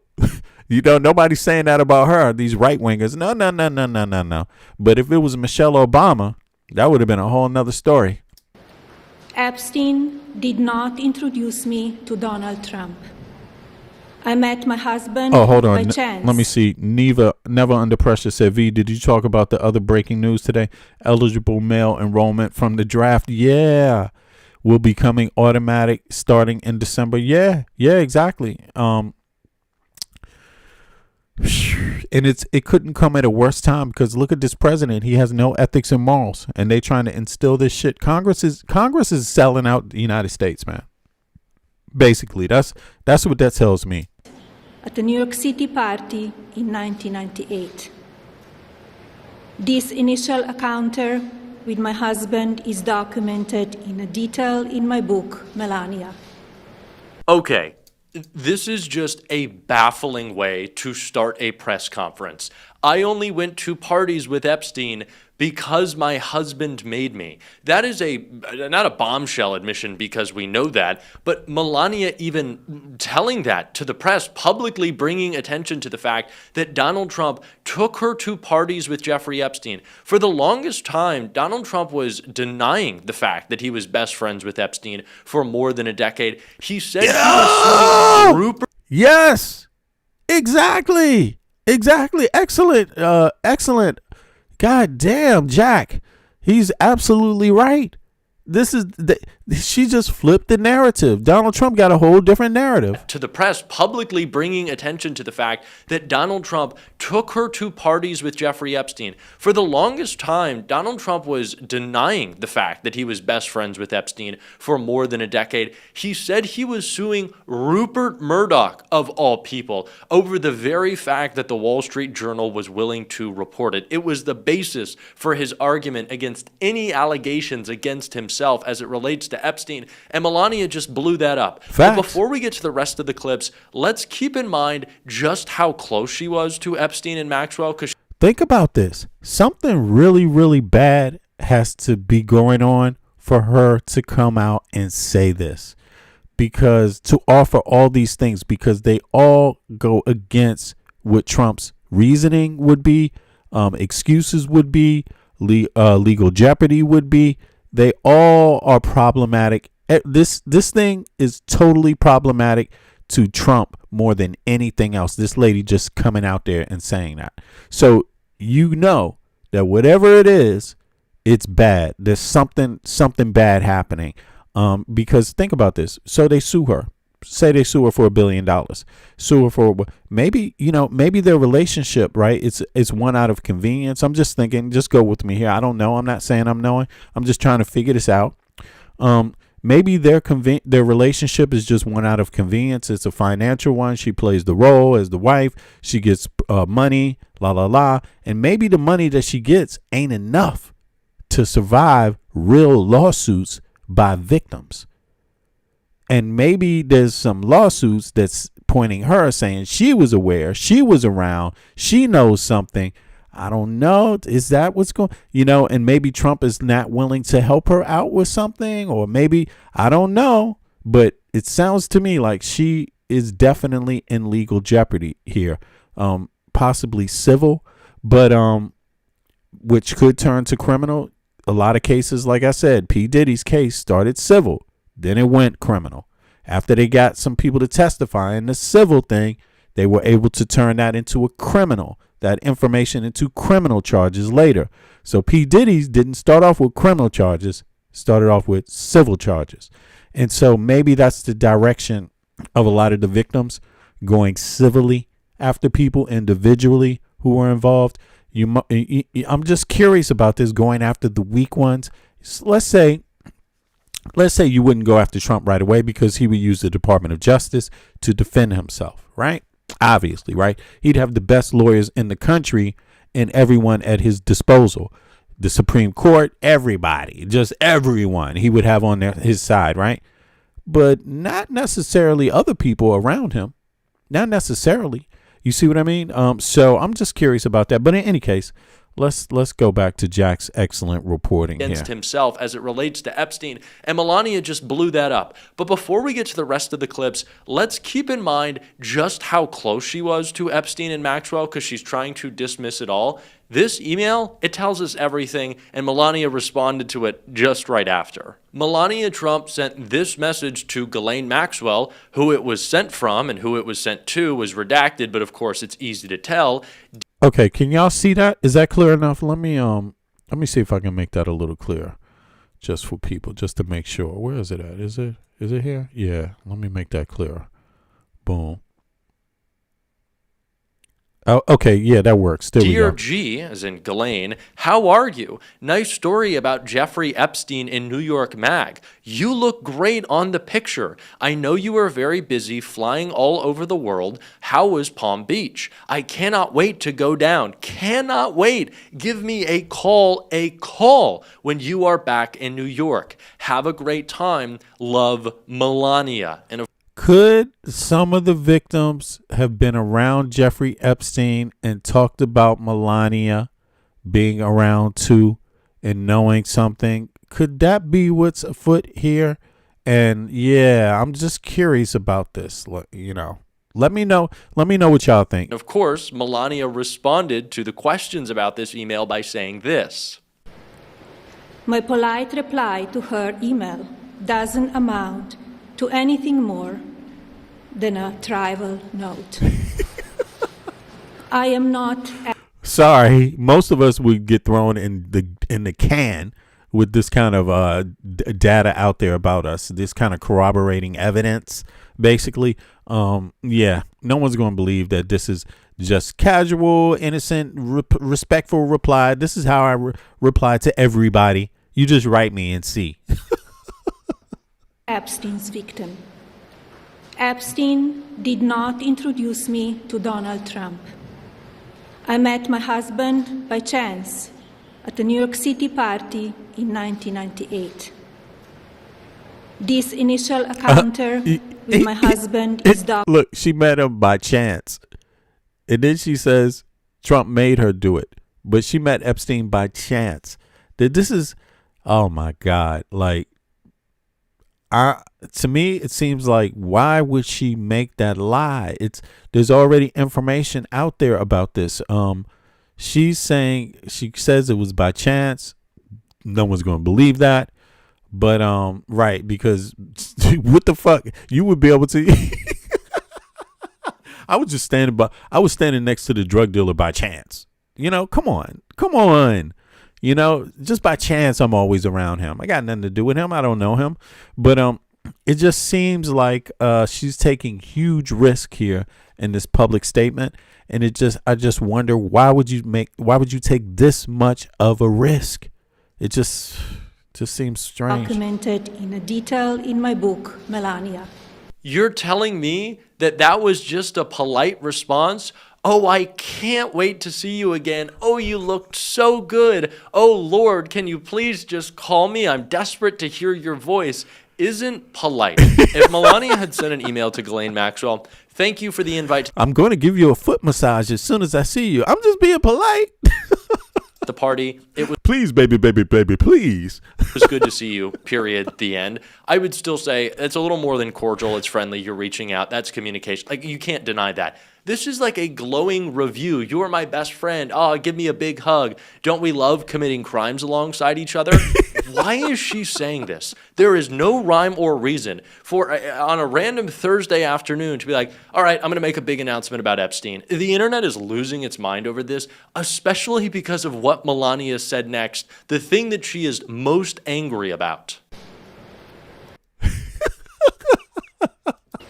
The first time I crossed paths with Epstein was in the year 2000 at an event Donald and I attended together.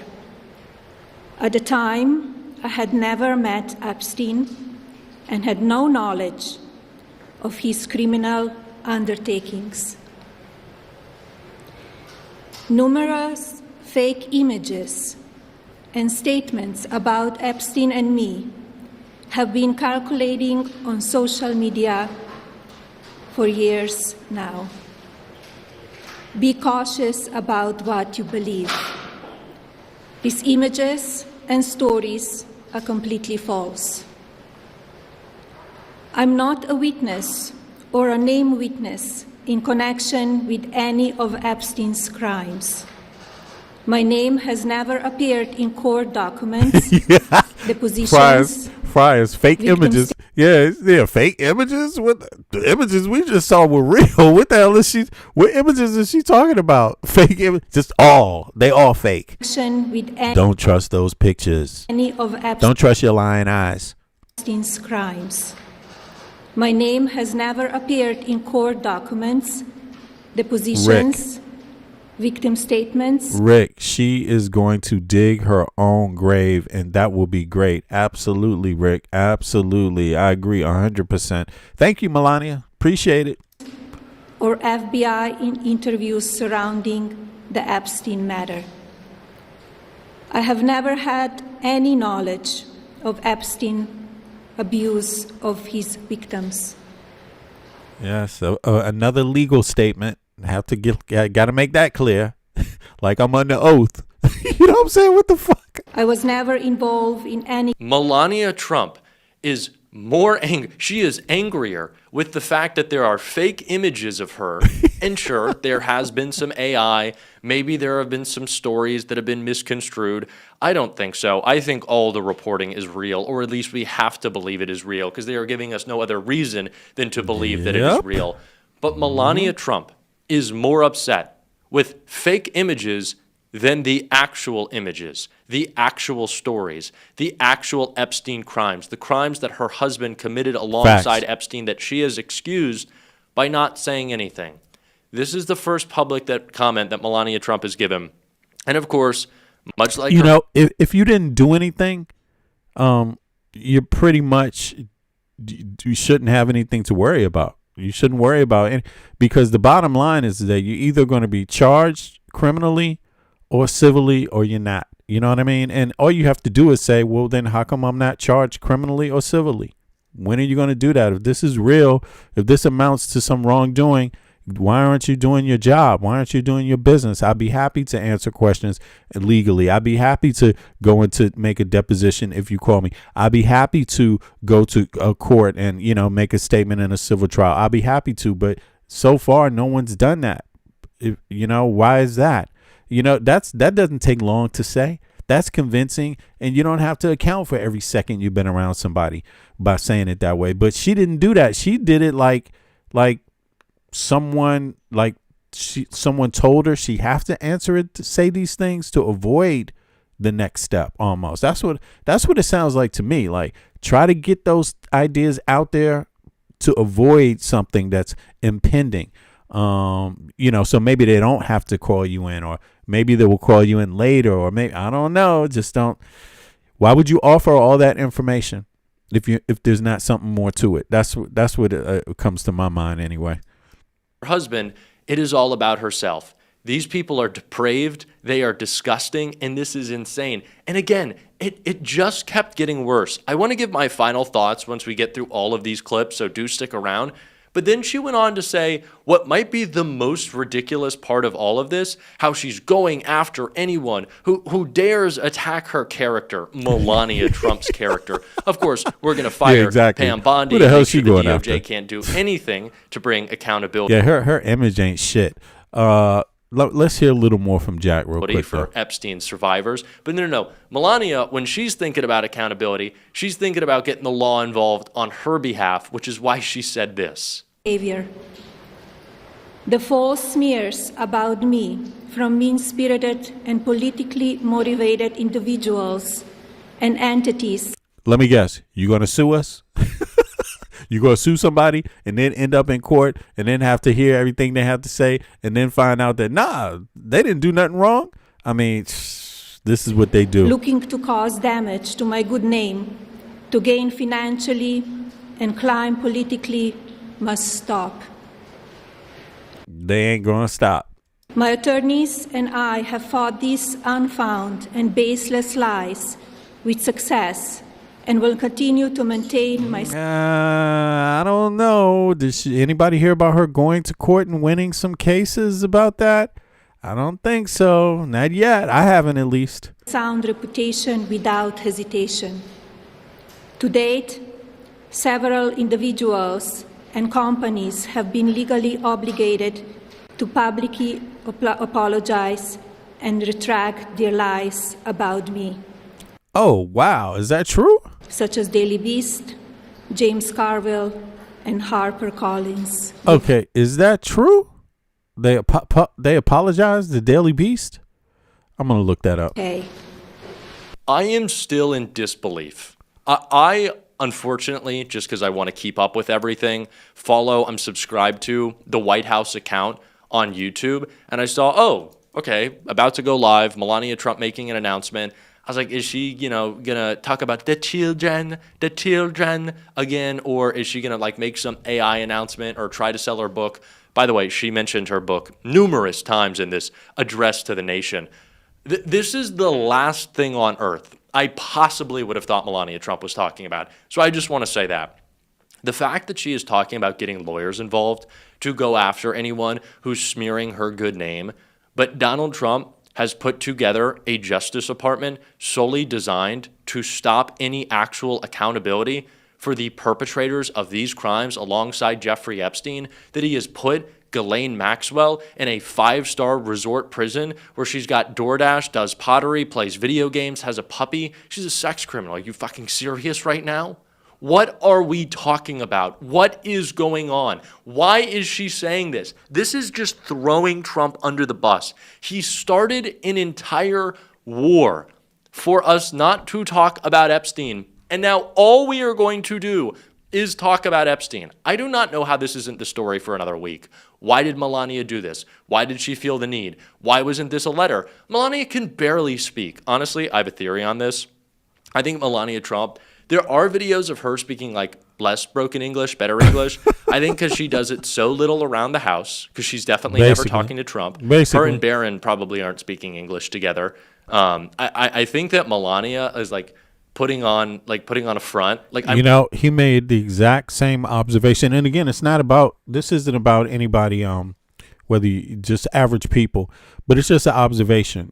When you live in a country for 20 years, you tend to learn how to speak the language, and Melania speaks it like a person that doesn't speak it at all much at home. You see what I mean? And that's why I can make that. Like me, myself, my Danish is pretty good because I speak Danish at work. I read and write Danish at work. So my job, the language is Danish. You see what I mean? So that's why I speak Danish well. And of course, I went to some classes and things like that also. But Melania speaks like a person that doesn't work in the English language at all. You see what I'm saying? She speaks like a person that doesn't use English at home at all. You see? So, it's just worth noting. I'm sure that she can speak. I'm sure that she can speak clearer and better, but maybe she's just doing this she doesn't have to go to events with Trump and doesn't have to talk to him, doesn't have to do anything. She's like, oh, I don't like to speak. I don't know. That's my conspiracy on Melania, but she does sound ridiculous. Not that that's the most important thing. The most important thing is the Epstein of it all. What are we saying? How is this happening? Yeah. So that's what's going on to Melania. She's standing up for herself. Go ahead, girl. But standing up for herself, if that's what this is, if that's just all this amounts to, why would you do it?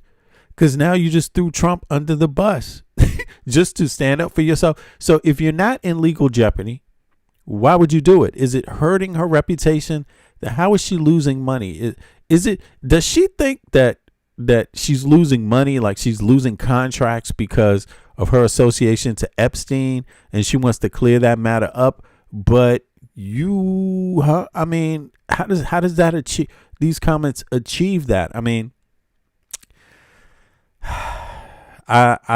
maybe it is her personal thing, but it only raises more questions. Like, even though it's personal, so you're Donald Trump's wife, your husband has the most he has the most exposure, right? To the Epstein files. The DOJ has withheld the Epstein files. They have not followed the law in releasing them.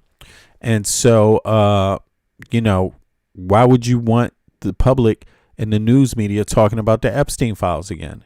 I mean, to me, it seems like she doesn't care about Trump at all. That's all. And it's her right to not care. I'm not saying you being married means you have to care about your husband. Because, hey, that could happen sometimes. People fall out of love. You know what I'm saying? And and behave differently. But this is screaming. Keep in mind, they still married. Trump need to divorce her ass. If this is what she going to do,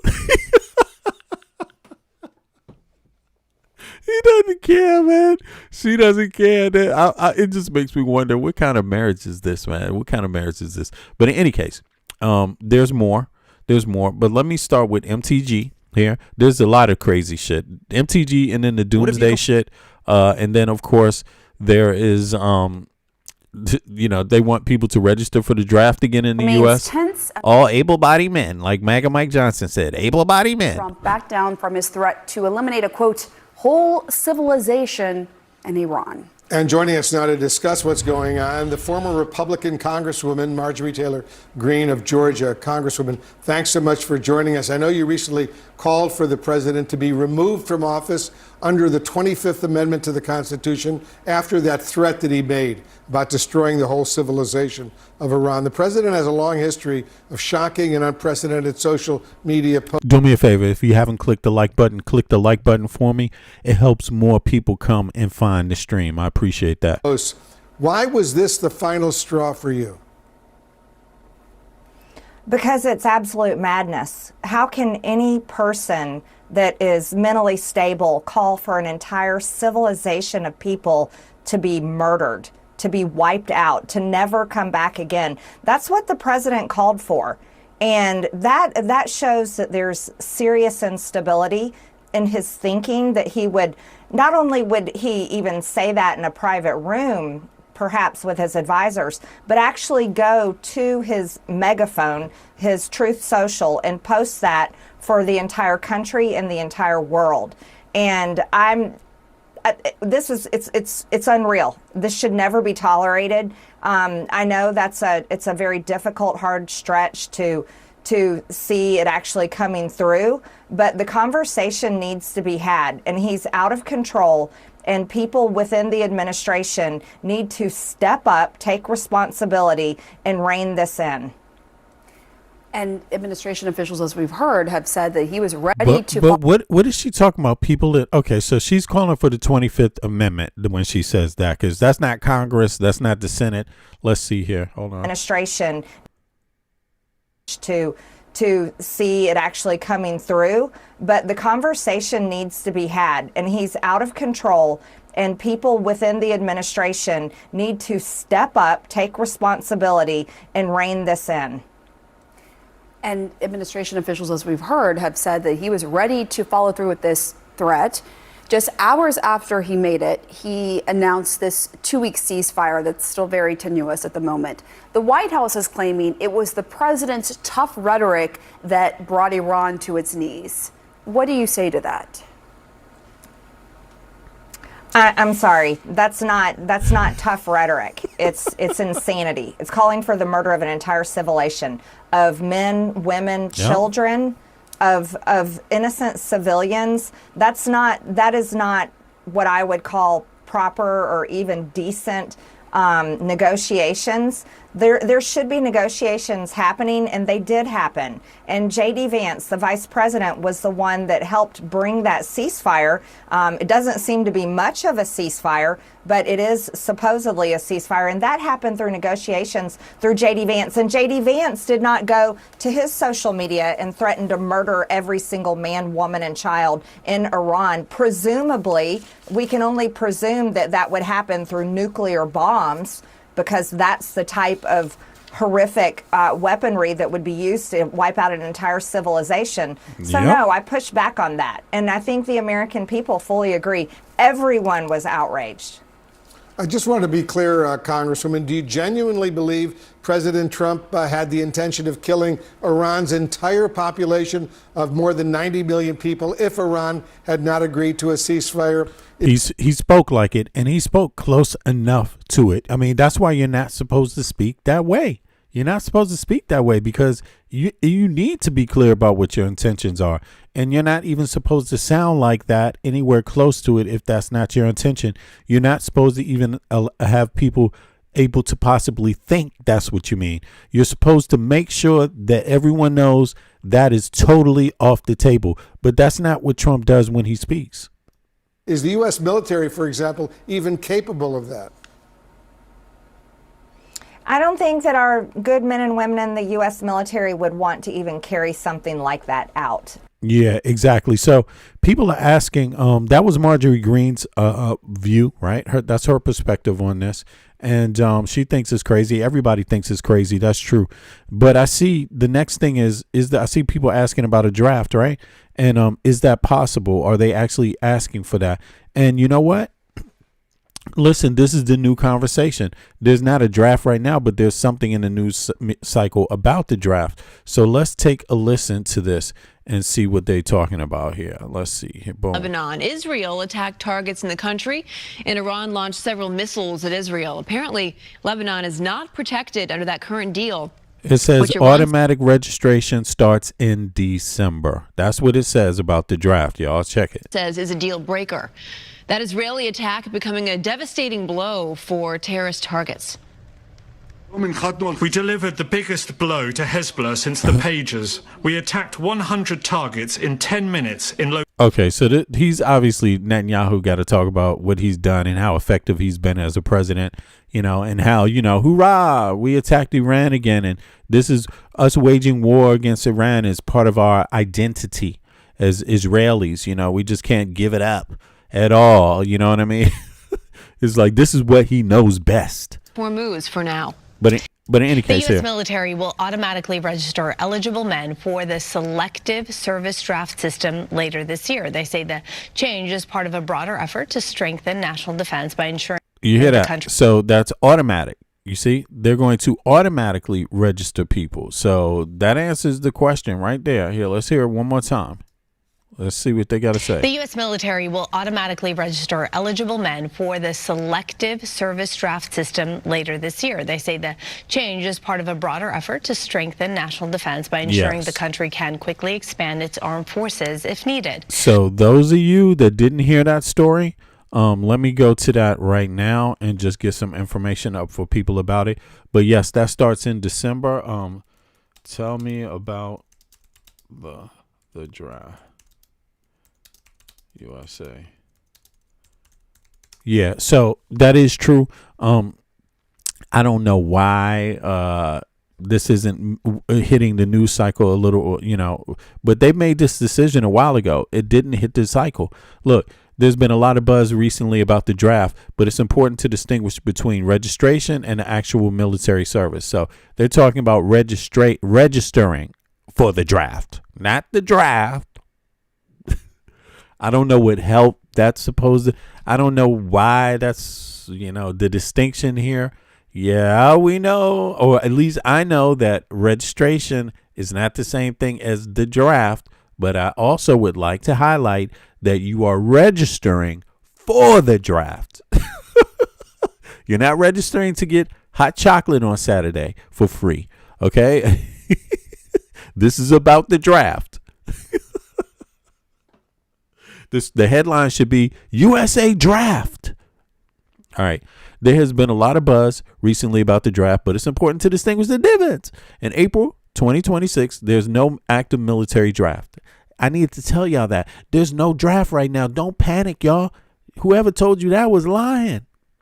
All right. However, this is what comes right after that. However, a major change to how systems work was signed into law, and it is set to take effect by December 2026. Here's the breakdown of what's happening. Automatic registration. So guess what? You don't have to go downtown and sign a little piece of paper anymore. They're going to do that for you. However, all this voting registration shit, how you register to vote, how complex voting is going to be to prove you're an American citizen. Why can't they? You know what I'm saying? That is going to be real hard. They won't automatically register U.S. citizens for voting. Nah, why would we do that? But automatically register you for the draft, they know how to do that. Just to let people know. Okay? So, everybody clap. That's what your rights are like right now. Hoorah. You could go to the military and fight and sign up for the draft automatically. But you can't automatically be signed up for voting. You see the bullshit? Anyway, here, automatic registration, the big change. The fiscal year 2026 National Defense Authorization Act, it was passed by Congress. Passed by the, you see what I'm saying? You see?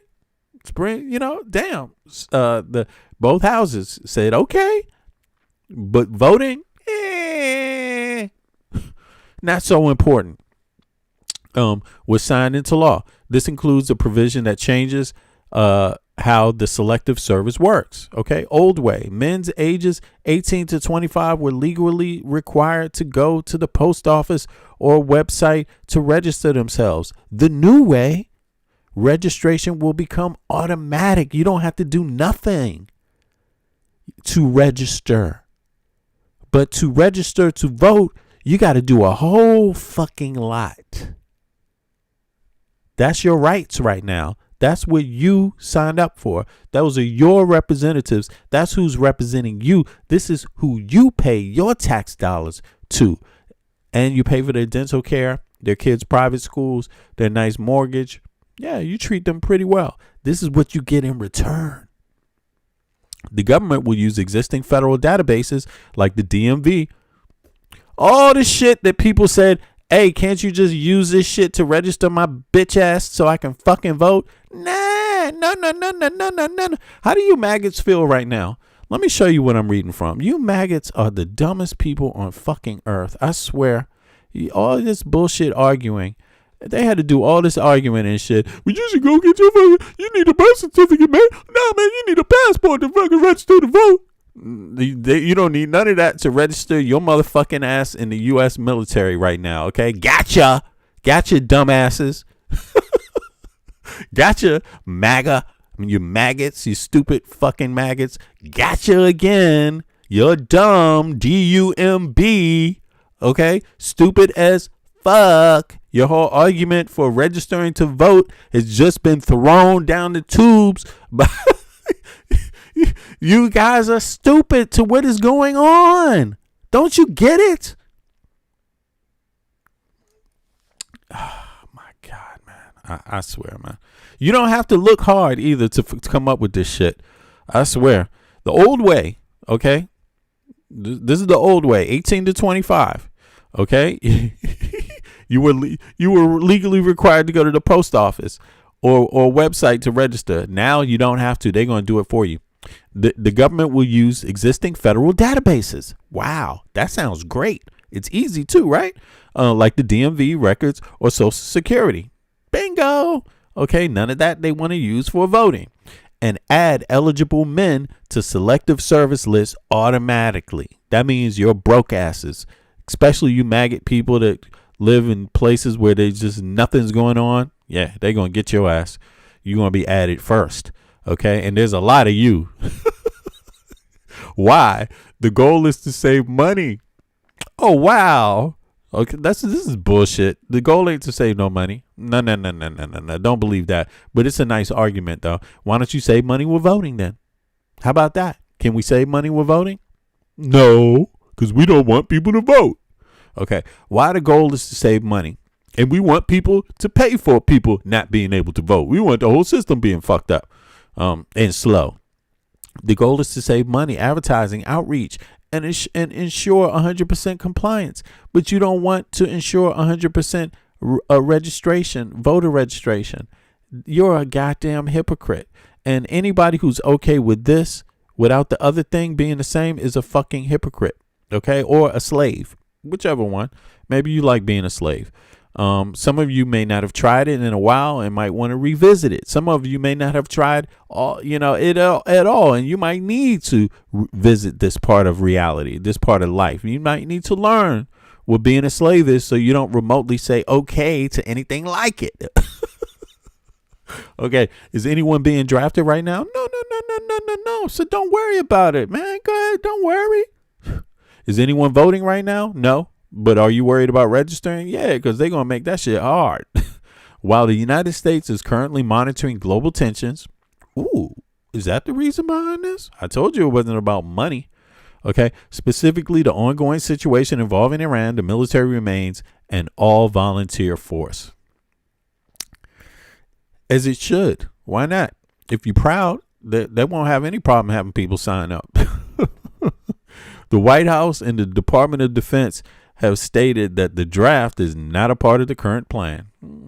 Do you believe them? No, I would not believe one thing from this administration. Okay, especially, can't you read? It says the White House. Why would you believe a goddamn thing they say at all?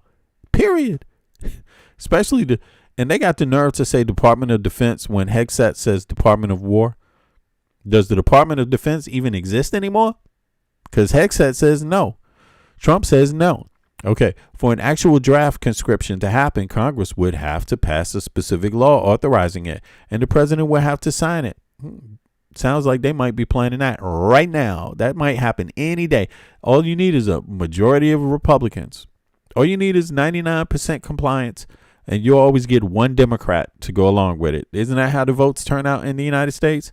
It's always 99% of the Republicans, and they get one Democrat to knock it over the edge and shit. And there's always one of them goddamn Democrats, you know what I'm saying, that signs along with it.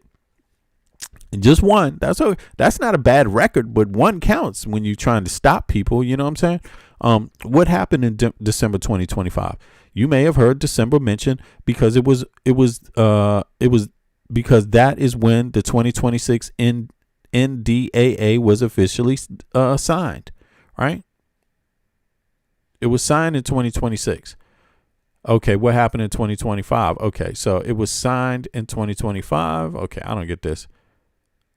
Oh, yeah, it was signed in 2025, December. Okay, the law is set to automatically register process in motion, but it gave the Selective Service System until December 18th, 2026 to fully implement the technology to make it work. Why don't they do the same thing with new voting laws? Why don't they give people till next year before any of that counts? You see what I'm saying? This is reality. This is reality. Your vote is not as important as this. Okay? Yeah. Who does this apply to? The requirement, I'm talking about for Congress and the current Congress and the current White House and the current Senate. Your vote is not that important as this. That's what I mean. The requirements for the Selective Service haven't changed. Only the method is signed up. Okay. So almost all male U.S. citizens and male immigrants, documented or undocumented. You see this? I'm just so happy I'm reading this. This is incredible. So they're saying undocumented or documented immigrants have to be registered for the draft. What do you feel about that, maggots? You gonna stand next to an undocumented immigrant and fight a war? This is insane. Look, they did all of this quiet as hell too. Almost all male U.S. citizens and male immigrants, documented or undocumented, ages 18 to 25. Ladies, this one's for you. Currently, women are still not required to register for the Selective Service, though they can volunteer and enlist. That's gender bias. Yeah, good. More ladies for me, because I ain't going. More ladies for me. Yay! Yay! I want you to sign up. I hope your ass go and die so I can have more ladies for me, yo. Your maggot dumbass can go out there. Go get your ass out there and sign. Actually, you don't even have to do anything like that right now and shit. Yeah. It is what it is. It is what it is. That's life. That is crazy. Gender bias. Look, women, this administration, thank you so much. That was the one caveat I got out of this administration. More American women for me. And the older guys. Us older guys going to have it good, man. We going to have all the 18 to 25-year-old women and not being able to find no eligible men. Oh, well. Thanks to some old-ass MAGA person who voted, some stupid-ass voted for that. They didn't think about that one, did they? Nope. Anyway, I'm just joking, y'all. I'm just joking. I'm sorry. But, I mean, it is factually true. All right, let me see. They'll take you, they'll shape you, and lead you into battle while staying in Mar-a-Lago life. Yeah, and then calling you an undocumented immigrant and shit after you done this. They forced you in there. Look, MAGA wants the undocumented immigrants out, but not apparently this administration. They want them in. They want them fighting with the city. You see, this is some hypocritical. It's all hypocritical, but hey, fuck it. You know, if this is all you can get, you got to try to always see the bright side. Yeah. Dog. Okay, let me see here. dog, the draft isn't a thing anymore. I don't know what anybody who's listening to anyone who supports Trump is stupid at this point. So that sounds like that person, Mr. Buddy. So you might be listening to too much Trump because I don't know if you heard, because I just read it. Yeah, we know that. Who are you talking to? You're preaching to the choir. But guess what? They're doing it already, expecting a war. That's the whole point of it. They just mentioned that they expect the war with Iran, and all of this is the reason that motivated them to do this. So there you have it. Don't forget, this administration is still in power. You're still going to have a J.D. Vance. As long as the Supreme Court okays this kind of behavior, you're going to be seeing an executive branch doing all of these things, especially war. So get ready, buddy. And Mr. Buddy Smooth, what state do you live in? Who's your health care provider? Yeah, it's crazy. But and also, buddy, do you like the fact that women won't have to be registered? Are you okay with that? Let us know what you think. If you're MAGA, just go sign up. Yeah, don't wait. Sign up. You go sign up, you proud patriots. Get your ass out there. And you love Donald Trump, sign your ass up today. And even if you're older than 25, get your ass out there too. Prove how much you love Trump in your country. Okay. Let me see here. So you're saying the draft has been implemented? I don't know. Did you hear me say that? You don't speak English? You don't understand English? We're talking about registration. You don't care about registration? Okay. That's good enough. But I'm glad you don't care, because you probably be the person to get drafted. So good for you. Yeah, keep not paying attention. No problem. No problem. You just don't worry about it. Don't worry at all. It'll all happen automatically. Now, let me see here. But really, what do you all think about the gender thing? Put a 1 in the chat if you're okay with women not being registered for the draft. We're talking about the draft and how you register for it today, according to the new law. Put a 1 in the chat if you like that. If you're cool with women not being registered. Put a 2 in the chat if you think women should be automatically registered for the draft as well. I'm just curious. Me, myself, I don't see what the harm is. I don't see what the harm is. I think I don't understand it. You know what I'm saying? To be honest, I don't understand it. I mean, it's not like you still got to take the 6-month exam. You still got to, go to military school. If you don't pass it, you ain't going to pass it. What the fuck? It's not like every man passes the damn entry exam. I don't see what the problem is, to be honest. So, yeah, I thought they didn't just let all men in, So, well, Fryer said the harm is the rape culture, but if you have more women in it, then that's going to equal it out. They'll have less people. They'll have more people talking, more people to go to. I think if you just, I don't understand this. It's the same thing at work. There's rape culture at work, Friars. There's rape culture in school, Friars. There's rape culture on the street, Friars. What do you do about that? I think it's as long as you get enough women in there, it becomes more safer. Same thing with minorities. You get enough minorities in there, it becomes safer for minorities. You get enough, same kind of thing. But in any case, that was just one little story. Now the next one is really, really weird. It's a step further than this. So just keep it in mind. There's something about the AI doomsday. Folks should peep. It's actually pretty interesting, but apparently AI and the Pentagon, I believe, come up with some kind of bullshit. Let's take a listen into it, I think. Ceasefire with Iran, the confusion about the terms, and when gas prices could start coming down. Concerns about artificial intelligence doomsday, the disturbing claims being made about a new AI model and what it could mean for global security. The construction site tragedy, a part route, and Tehran's control of the Strait of Hormuz. There are key questions remaining, including what will happen to Iran's uranium stockpile and when shipping through the strait will return to normal. Mary Bruce is at the White House.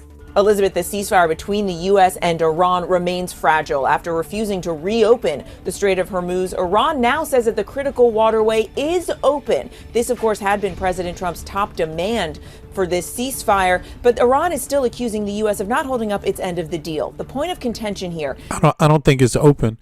I don't think it's open, but let me just get to the AI part of it real quick. Yeah, here we go. Boom. Let's go.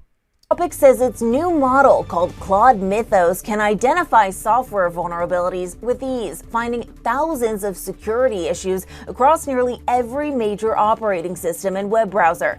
Experts say in the wrong hands, this technology could be used to exploit electric grids, hospitals, even military systems. Now, instead of releasing Claude Mythos to the public, Anthropic releasing it just to a small number of companies, including Amazon, Google, and Apple. The goal, to allow tech companies to patch holes in their cybersecurity before they're exploited. Anthropic saying this will eventually help the U.S. defend against foreign cyber attacks. Now, some critics question if Anthropic might be playing up its capabilities as a marketing tactic. But either way, experts saying lawmakers need to pay attention here. The Michigan man who said his wife vanished after going overboard. Did you all hear about that? This what is it called here again? Let me just pull that back. Anthropic, right? Let me see here. Anthropic.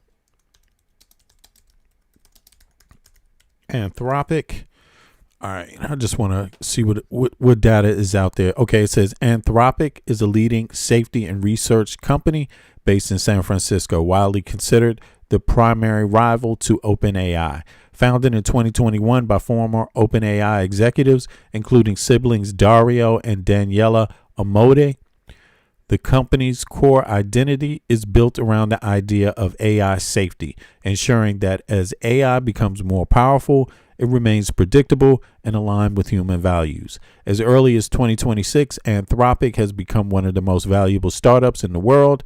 Damn, I wish I could have gotten into that somehow. I don't think it's on the stock market yet, apparently, right? So, with a valuation of roughly $380 billion, following a massive investment from Amazon, Google, and Nvidia, the technology cloud and Mythos, Anthropic flagship product, is a cloud family AI model. Unlike some competitors who focus on raw chat personality, Claude, is designed to be helpful, honest, and harmless assistant, right? Okay, current models, 2026, the latest frontier model, Claude Opus 4.6 and Claude Opus 4.6 and Claude Sonnet 4.6. These models are world leaders in agentic task, meaning they don't just talk, but they actually use a computer, move a mouse, click buttons, and execute complex workflows to finish a job for you. Damn, I'm going to have to check into that. Claude Mythos. In April 2026, Anthropic previewed a new model called Mythos, which represents a massive leap in cybersecurity capabilities. It is so powerful at finding software vulnerabilities, and Anthropic restricted its release to a specialized security collective called Project Glasswing to prevent it from being misused by hackers. But how do you know none of these companies not going to misuse it themselves? Okay, just a question. 2, secret sauce, constitutional AI. What makes Anthropic truly different is constitutional AI, CAI. While most AI models are trained by thousands of humans clicking thumbs up or thumbs down on answers, Anthropic gives it an AI and literal written constitution. How it works: the AI critiques its own behavior based on a set of principles like the UN Declaration of Human Rights. If the AI thinks of a harmful response, it checks it against its constitution, realizes it's wrong, and rewrites it before the user ever sees it. Wow. I had no clue. I'm just so happy that I have time with you guys to even stumble across this, to be honest with you. 2026 update. In January 2026, Anthropic released a new version of the Constitution. It shifted the AI's priority to safety first, ethics second, helpfulness third. Okay, that's excellent. Sounds like good news. I mean, just for users in general, generic users. I don't know about corporations, but everybody else. The logic is that an AI must first be safe enough to be corrected before it can be truly ethical. Yeah. I'm sure the Department of War won't like this. 3, corporate philosophy and the split. This won't be used in the White House at all. Anthropic was born out of a disagreement. The founders left OpenAI because they were concerned about the industry moving too fast towards AGI, artificial generated intelligence, without enough focus on safety protocols. Public benefit cooperation. Anthropic is a BPC, meaning it's legally required to balance making a profit with the best interests of society. Wow, that's great. Something a lot of us should think about too. Even myself, all of us together. Refusal of defense contracts. In early 2026, Anthropic famously made headlines for refusing a U.S. Department of Defense demand to remove safety restrictions that prohibit their AI from being used for autonomous weaponry or domestic surveillance. Okay. Key partnerships. While Anthropic is an independent company, it is heavily powered by the big tech ecosystem. Amazon and Google, these are Anthropic's primary cloud providers. Okay, so they control it right now because they can shut that shit down anytime they don't like. Or they can, So eventually it seems like this will be an Amazon or Google product. They both going to have some say about it. You will often find Claude integrated directly into Amazon Bedrock and Google Vertex AI. Okay. I didn't know that. NVIDIA. Anthropic is one of the largest purchasers of NVIDIA next generation Blackwell chips to train its future Mythos class models. Okay, so they're integrated. And that's also interesting to know. So those of you that are involved in stocks, this might be interesting for you because although I don't think they're on the market right now, the other products that they're integrated with are. So this is probably going to boost their stock prices, Let me see here. Summary table, Anthropic, OpenAI, right? There we go. So featured, okay, Anthropic, OpenAI, main model. Anthropic's main model is Cloud 4.6 and Mythos. OpenAI is GPT-5 or Sora. Safety method. Constitutional AI rule-based. OpenAI is human-based. Okay, so that's like fucking Grok. He wanted to make little porn videos with kids or some shit. Okay, philosophy. Safety first, cautious. That's Anthropic's philosophy. OpenAI, capability first, rapid. Core strength for Anthropic. Coding, security, complex logic. For OpenAI, it's multi-model, video, voice, creative. Okay, so that's interesting. All right, that's interesting. Good to hear. Good to know, actually. So let me flip back to this now. So, are you interested in how cloud works? Use cloud for specific tasks, blah, blah, blah. Okay, what do y'all think about that? Is that good timing or what? I'm interested in that one. I'm gonna check it out actually. And you got you got issues with Google Home adults? Oh, really? Okay. Aggravated. Hey, Harpernip, what's up? Okay. Let me see. Fryer said NVIDIA stock is solid still. Yeah, I sold mine, but it looks like maybe it was obviously premature. But I sold mine because I'm not cool with this administration. I want to get into. As a matter of fact, Friars, I'm looking into European market more today. To be honest with you, European AI, European weapons, European financial services online, because they do have a plan to remove their European users from using American products like this. Yeah, because of Trump. So they're developing their own now. And so I'm looking at that because I want to get in on the ground. You see what I mean? That's my point. And so, but yeah, let me see here. If you don't live in a HOA neighborhood, Hoods of Art neighborhood, you could get a blue metal roof. What does the HOA mean? Damn, that's so funny. That was the name of me and my homeboys' little crew back in the day. Hoods of Art. That's funny. And some of our shit is in this book I keep showing y'all. Like straight up. HOA. That's what we used to tag. HOA up in this book. Pump Me Up. DC Subculture of the 1980s. Written by, compiled by Roger Gassman. Written by Eileen Brown, Caleb Nealon, and Joseph Patisell. Okay? So check the book out sometime if you're interested. Yeah, you could see some of me and my homie stuff inside of this book, artwork from when we were kids back in the 80s. Yeah, in the mid 80s, right? So 84, 85, 86. Now, yeah, so let me see. Oh, you said I don't buy stock anymore, only Bitcoin? Shit, I don't know about you, man. Yeah, I don't agree. I don't know where you going with that one, man. But in any case,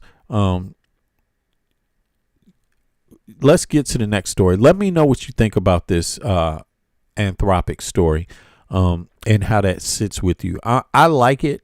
Yeah, there needs to be more ethics in it, but yeah, I guess we're gonna find out how it works out. As soon as I saw them hook up with Amazon, I'm just like, okay, what's that gonna mean? Is it gonna mean anything else we need to know about? But yeah, because they don't seem to be so ethic orientated, right? Basically, that's how I look at it. Now, let me see one other thing here. Let's just touch on Pam Bondi Unlimited and why Trump actually bumped her, right? For those of you that don't know, I'm sure most of my followers do. Pam Bondi got her ass kicked out of her job. Miss sticking her chest out, sycophant for Donald J. Trump, covering up the Epstein files, gaslighting people every day. Well, she's been fired now. She didn't last that long. She's an amateur. She's an amateur, man. She couldn't even last that long. And but now that she's been out of there, people are talking about it and speculating about what the reasonings were for Trump, because a lot of people didn't understand why now. You see what I mean? So let's go back and see what they got to say about this. For a lot of different reasons. Yeah. What do you think is the real reason that she shouldn't have a job right now? Well, the reason she shouldn't have a job, or the reason she doesn't have a job? The reason she shouldn't have a job is because she carried out Donald Trump's overtly political agenda to prosecute people who wronged him politically. The reason she doesn't have a job is because she wasn't good enough at it. And I do think Pam Bondi can perhaps be a source of cross-ideological agreement. So we have Democrats, Republicans, liberals, conservatives. Does anyone at this table think that Pam Bondi was a good attorney general? Speak now. Yeah, I think in some cases she was effective, in others she wasn't. Okay. I think the handling of the Epstein files undoubtedly was. Yeah, this is the guy that's always capping for Pam Bondi, though, so you can't take his word for much. He caps for the Trump. His job is to cap for Trump on CNN. It's kind of like, that's how they do it these days. It's like they know he's going to be the one to defend the Trump administration in advance of any question, basically. Botched from the beginning. Donald Trump disagrees with you because he just fired her, so he doesn't think she was any good. Well, no, he's not saying that she had a failed first year, clearly. Oh, it's a ringing endorsement. Done it a long time ago. I mean, yeah, aggravated. You're right. They do. They got a long career. Pam Bondi was the one defending Trump's Florida civil case against Trump University, all the fraud and all of that. She defended him, even though he lost. She was the lawyer that was defending his ass. And then, of course, she was the number 2 in the Florida Mar-a-Lago, the Florida DA's office. So when what's the guy's name? Abbott, whatever the hell his name is his name Abbott? The guy who covered up the Epstein prosecution the first time, that was her boss. And when he got a job from Trump later, when Trump ran for president the first time, he hired him and pulled Trump on, and Pam Bondi took over for him in Florida. So they got a long relationship. I'm pretty sure, it's hard for the rich folk, billionaires in Mar-a-Lago to not know the DA of Florida. That's hard to do. You see what I'm saying? Everybody knows how that works. If you're a billionaire in Chicago, you're not going to know the DA of Chicago? Isn't that your business to know that person? Isn't that your business? Pretty much. I mean, I'm just saying. You would know all the top lawyers, and that one would be a good one to know. To me, it seems like those kind of people run in small circles. So, yeah, I feel you. Clearly, she didn't do what he wanted to. Yeah, she agreed to not prosecute Trump. Is that what it was? Yeah, something like that. Yeah, you know more than me about that. I heard some things, but if that's what it is, it sounds about right. Yeah. Get done in that particular position over the course of the year. But that doesn't mean that there were any successes. What's the best thing she did? Specifically at crime, crime is down. She's been making a point to go after actual criminals, including cartel-tied cells in this country. She also was the head of the AG's office, as we actually went after the... when he says she's made it a point to go after cartels, isn't that what all DAs do? Make it a point to go after crime? I don't get it. Starting with the biggest crime down. This is how you know he's a sycophant, for Pam Bondi. He's going beyond the cause because I don't think she did anything special about crime, The Antifa year, but that doesn't mean that there were any successes. What's the best thing she did? Specifically at crime, crime is down. She's been making a point to go after actual criminals, including cartel-tied cells in this country. She also was the head of the AG's office, as we actually went after the Antifa groups that people pretended didn't exist for about... Harbo Nip, it sounds about right. I'm starting to think Pam Bondi's in the Epstein files too. That's what I think. Because, think about this. She got fired in close proximity to Melania's crazy-ass announcement too. This is not even 7 days apart. You see what I'm saying? So, and like I said, people, if they don't want you to know exactly what's going on, you would just see dominoes fall, but you may not know the correlation between them either. I'm not saying there is something connecting those two, but in my mind, it could be, because timing makes me have to examine that aspect also, 6 years. These are great So talking those are points. Let me points. give you some stats. There's truth. Crime is down across the country. That's a great thing. That's a good thing. Pam Bondi presided over the dismissal and closing out of 23,000 criminal cases, federal cases, gun cases, drug cases, violence cases, more than any DOJ since 2004. She got rid of those cases. Why? So they could do more immigration prosecutions. So yes, crime rates fell. You can attribute that to a whole lot of factors. Never believe anyone who tells they you. were falling long before Trump. They were came falling, into office. but the fact is, immigration cases. And DOJ. No crime. Would you rather prosecute an immigration case or a gang crime was case? falling at historic rates before Trump came into office. That's also true. But I want to get to why she was fired, because I think this is important.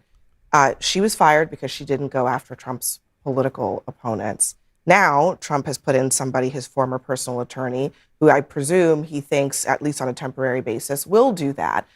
Is this where we're at right now in this country, where it's just like one attorney general after another until he gets the prosecutions that he wants? Facts. Well, I think that's a certain conclusion that you could jump to. I mean, yeah, this is the second cabinet figure in a few weeks who's been fired. I think most Republicans would look at that, though, and say, look, Trump is eager to find somebody who is competent. And when you look at the things that a lot of Republicans are eager for the attorney general to do, I don't think the lawfare is, and I think as Jason mentioned, a lot of it's going after And of course, that's Antifa. Adam That's Mockler. Everybody, that's Adam Mockler to the left. I want to hear what he got to say, and then I'm out of here. I appreciate everybody for coming out. Do me a favor, click the like button. Big up also Rafika for holding the chat down. Click the like button if you haven't clicked the like button. Subscribe if you haven't subscribed to my channel. I've been doing this for a minute. I'm getting better at it. And for those of you that don't know me, I'm an American born in Washington, D.C.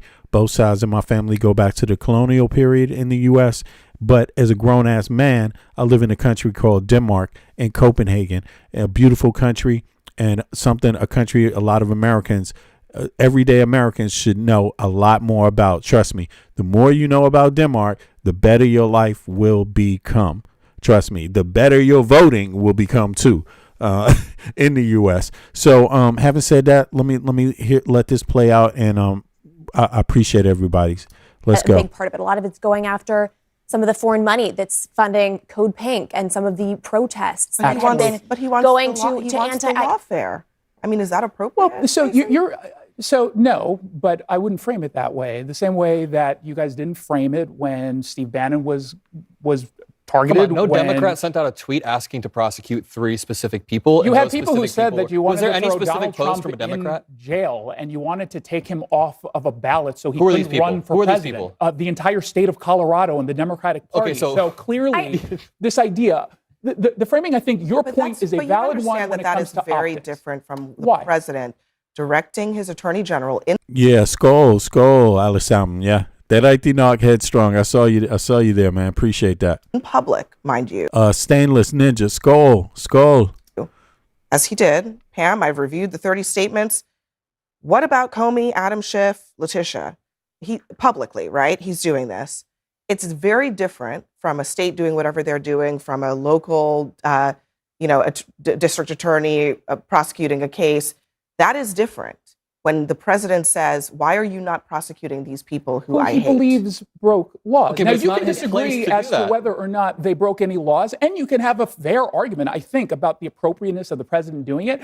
But I do think that the framing is important. So you're defending it then? I'm defending the president saying someone, in his view, broke the law, and we should be targeting that person. The same exact way Democrats said that about Donald Trump, and it wasn't framed as Donald Trump is being targeted as a political Jason, adversary. you're making that sound as if it's reasonable, and it's not, okay? The president making a unilateral determination in his own mind that somebody has broken the law without providing, by the way, any proof of that, and then directing an investigation into that person is calling for an investigation versus that is not appropriate. Let me Okay, check- I'm sorry. If you don't like partisan prosecutions, you should also not like that.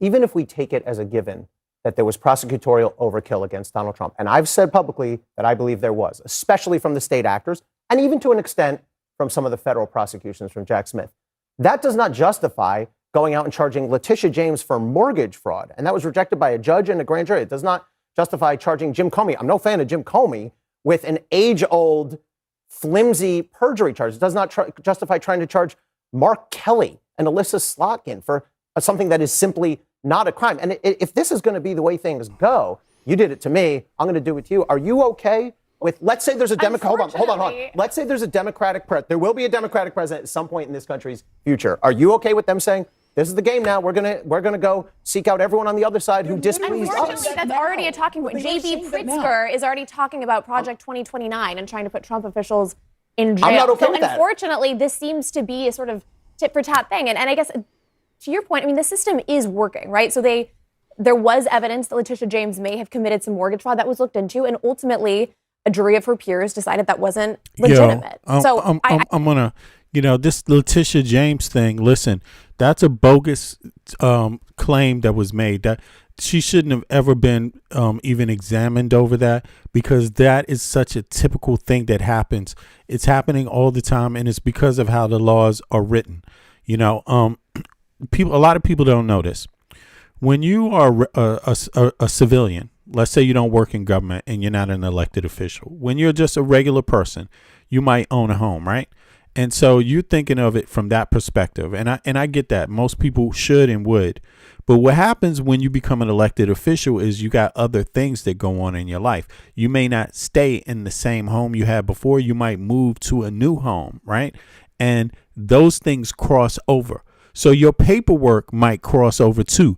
At one time, if you don't look at the fact that things, if you don't look at the timing, and you look at one piece of registration, like a tax form or a bank note, a bank loan, something like that, or a rental notice, whatever, right? If you look at any one of those things and you don't look at it in terms of time, you might see conflict. But when you look at it in terms of, this person just got a job, right? Is now taking on a different role in their life and is moving because of that job or something like that. It happens. What happened to Letitia James? It happens to people in Congress. It happens to people in the state, and it happens to people in Congress and in the Senate and in the White House. Typically, people elected, this little thing typically happens. It doesn't mean that the DOJ or the AG can't look into it, but you wouldn't, once you find out what it is, because you've seen it so many times and it's not going anywhere in a court, because what it is, right, it's just a technicality that's not really a crime. You don't charge the person. You don't make a scene about it. But what they tried to do was politicize it, and they decided to talk about it. They did this with Alan Schiff. Same goddamn thing with Alan. It's the same thing. There's no crime there. It's the same thing with Letitia James. They've been doing that. You see what I'm saying? Yeah, Harbor Nip is coming up. I appreciate you too. As a matter of fact, I appreciate everybody for clicking the like button. If you haven't clicked the like button before, click it now. But listen, it's true about these about this thing I'm speaking about, these mortgage things. It's incidental. It's a technicality. It's not a crime. You see, and it's happening. The same technicality happens to any elected official pretty much across the country if they just happen to buy a home in the year you want to look at. All you got to do is look at that year that they just bought a new home, and you will see some overlapping in how they filed their taxes. Remember, you file your tax at one time part of the year. You file a mortgage paper. You might sign a mortgage paper at another time for a loan. You might do a few different things at different times, so they could overlap. And so that's not grounds to charge somebody. And they often they don't under those grounds typically.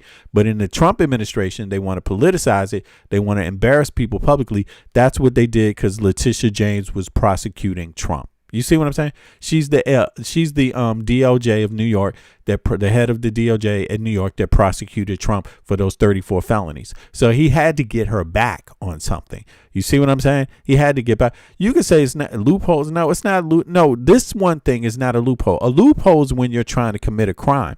But when you understand the fact that it happens and how it's happening to elected officials, then you see what the point is, that no, there's no way to avoid it that way. If you're an elected official and you tend to buy a new home, or any person, if you buy a new home, if you look at the paperwork, if you use three sources, taxes, bank statement, right, or bank loan statement, and then one other thing, you're going to see that those things overlap. Like you may not live in one home. You can only live in one home, but you might have moved during the year.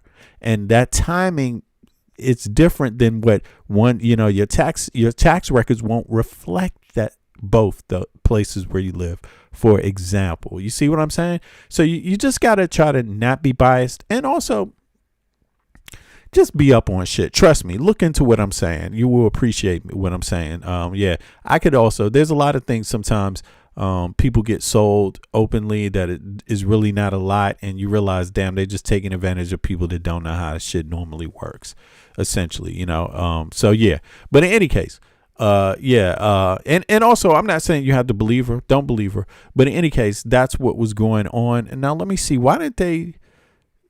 let me let a little more of this play, this commentary, and then I'm out of here. I think there was. I'm glad the system is working against the person who's actively trying to destroy it. I mean, the beautiful part of America is that we have institutions and checks and balances that are separate from the president. You can see time and time again. Yeah, Johnny, what state do you live in?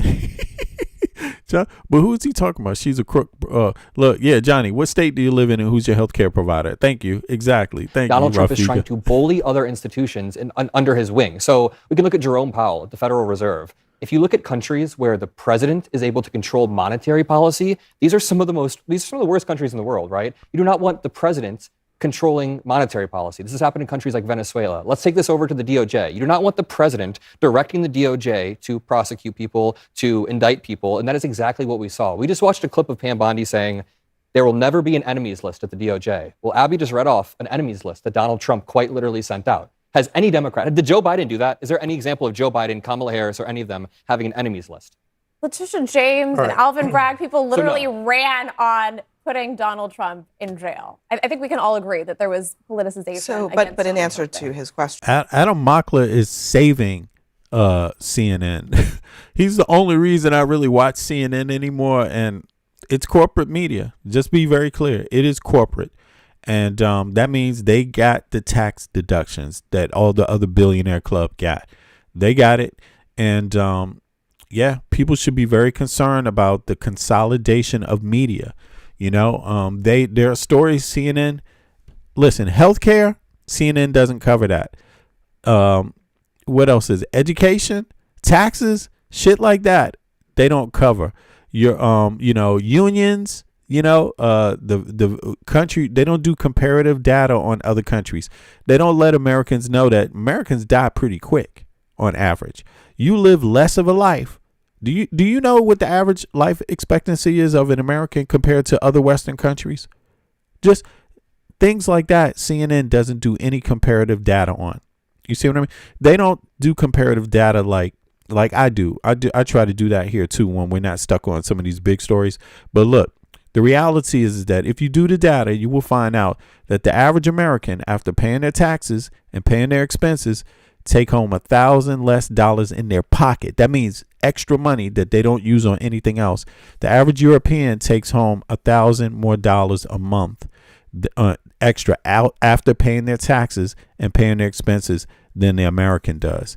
And those are things American citizens should be concerned about, because it speaks to how free you are. Like, seriously, it speaks to your quality of life. The comparative data. Do you think you're living longer than other people in other Western countries on average? You're not. You're not. Men and women are dying younger in the U.S. than other Western countries. Just straight up, you know? And when you do the data the right way, you're going to be like, you're going to see how, wow, like, not only are women in Europe living longer than women in the U.S., but men in the U.S. are living less than men in Europe. So there's a gap between a huge gap between American men and European women. Like, seriously. Like, straight up. These are things when you're paying your taxes every day, when you're signing up for the draft, registration, you're doing all of those things. You need to actually have news media that does comparative data. Otherwise, how well do you know you're living if you don't have nothing to compare it to? If you don't have anyone else to compare it to? You see what I mean? They fooling a lot of people, yo. They fooling a lot of people. So, on that note, I appreciate everybody for coming out. As always, do me a favor, click the like button, smash it, click the subscribe button if you haven't subscribed to my channel. I appreciate all the people that have been along with me for the journey so far. And yeah, it's been quite an adventure. And every day, as you can see, we learn different things, because God, and then sometimes we just get some damn surprises. Melania was a hell of a surprise. Thank you, Melania. You know,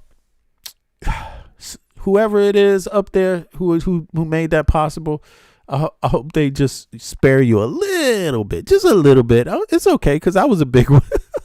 That was a big one. She just dropped the bomb on Trump. I mean, she threw Trump under the bus. It's not like he don't deserve it. He fucking deserves it. But you just never expect it when it happens. You know, nobody expected that bombshell. People just woke up and was like, "Oh, really?" Had a smile, a smile start their day. Things are looking up, y'all. When Pam Bondi bit the dust, yo, I think that was the camel that broke the back. Did I say that right? The back, the straw that broke the camel's back. Yeah, that's what it is. That, I think, it's all downhill for them, because look, in less than 7 days, there was Pam Bondi's ass getting canned. Now it's Melania canning Trump. I mean, come on. Now, let's not get ahead of ourselves. We still need to remember how we got in this situation in the first place. And that was from being unreasonable, okay, with our votes. Next time, be reasonable and focus on things you need in your life every fucking day. And I promise you, you won't go wrong. Not to say that you don't have to ignore the other things. No, don't ignore things that are bad either. But I'm saying try to keep it centered. You know what I'm saying? Like, because we got Trump. You know, a lot of people vote for Trump. And also stay factual. Not just practical and factual. Because how the hell did you not know?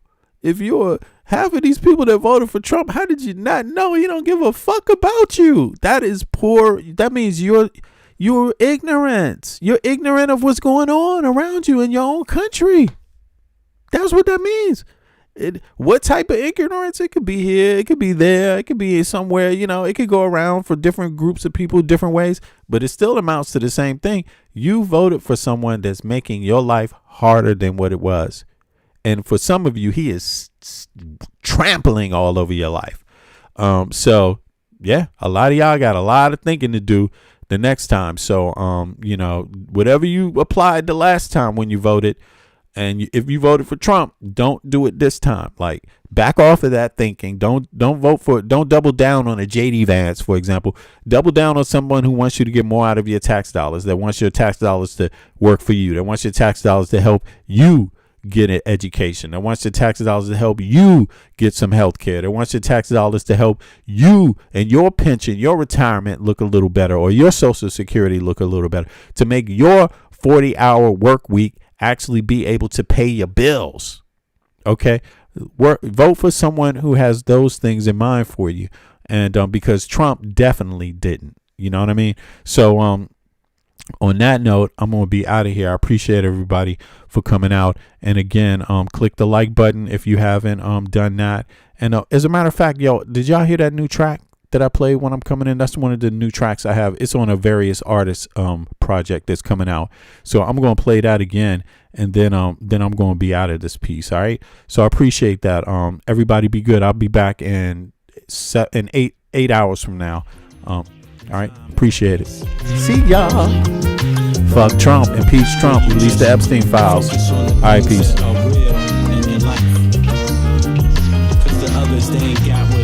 What's necessary? The necessary ingredients. But we do. Check it. We got what you need. You want it. We know what you want. We got it. We know what you feel. You want it. We got what you want. You can have it.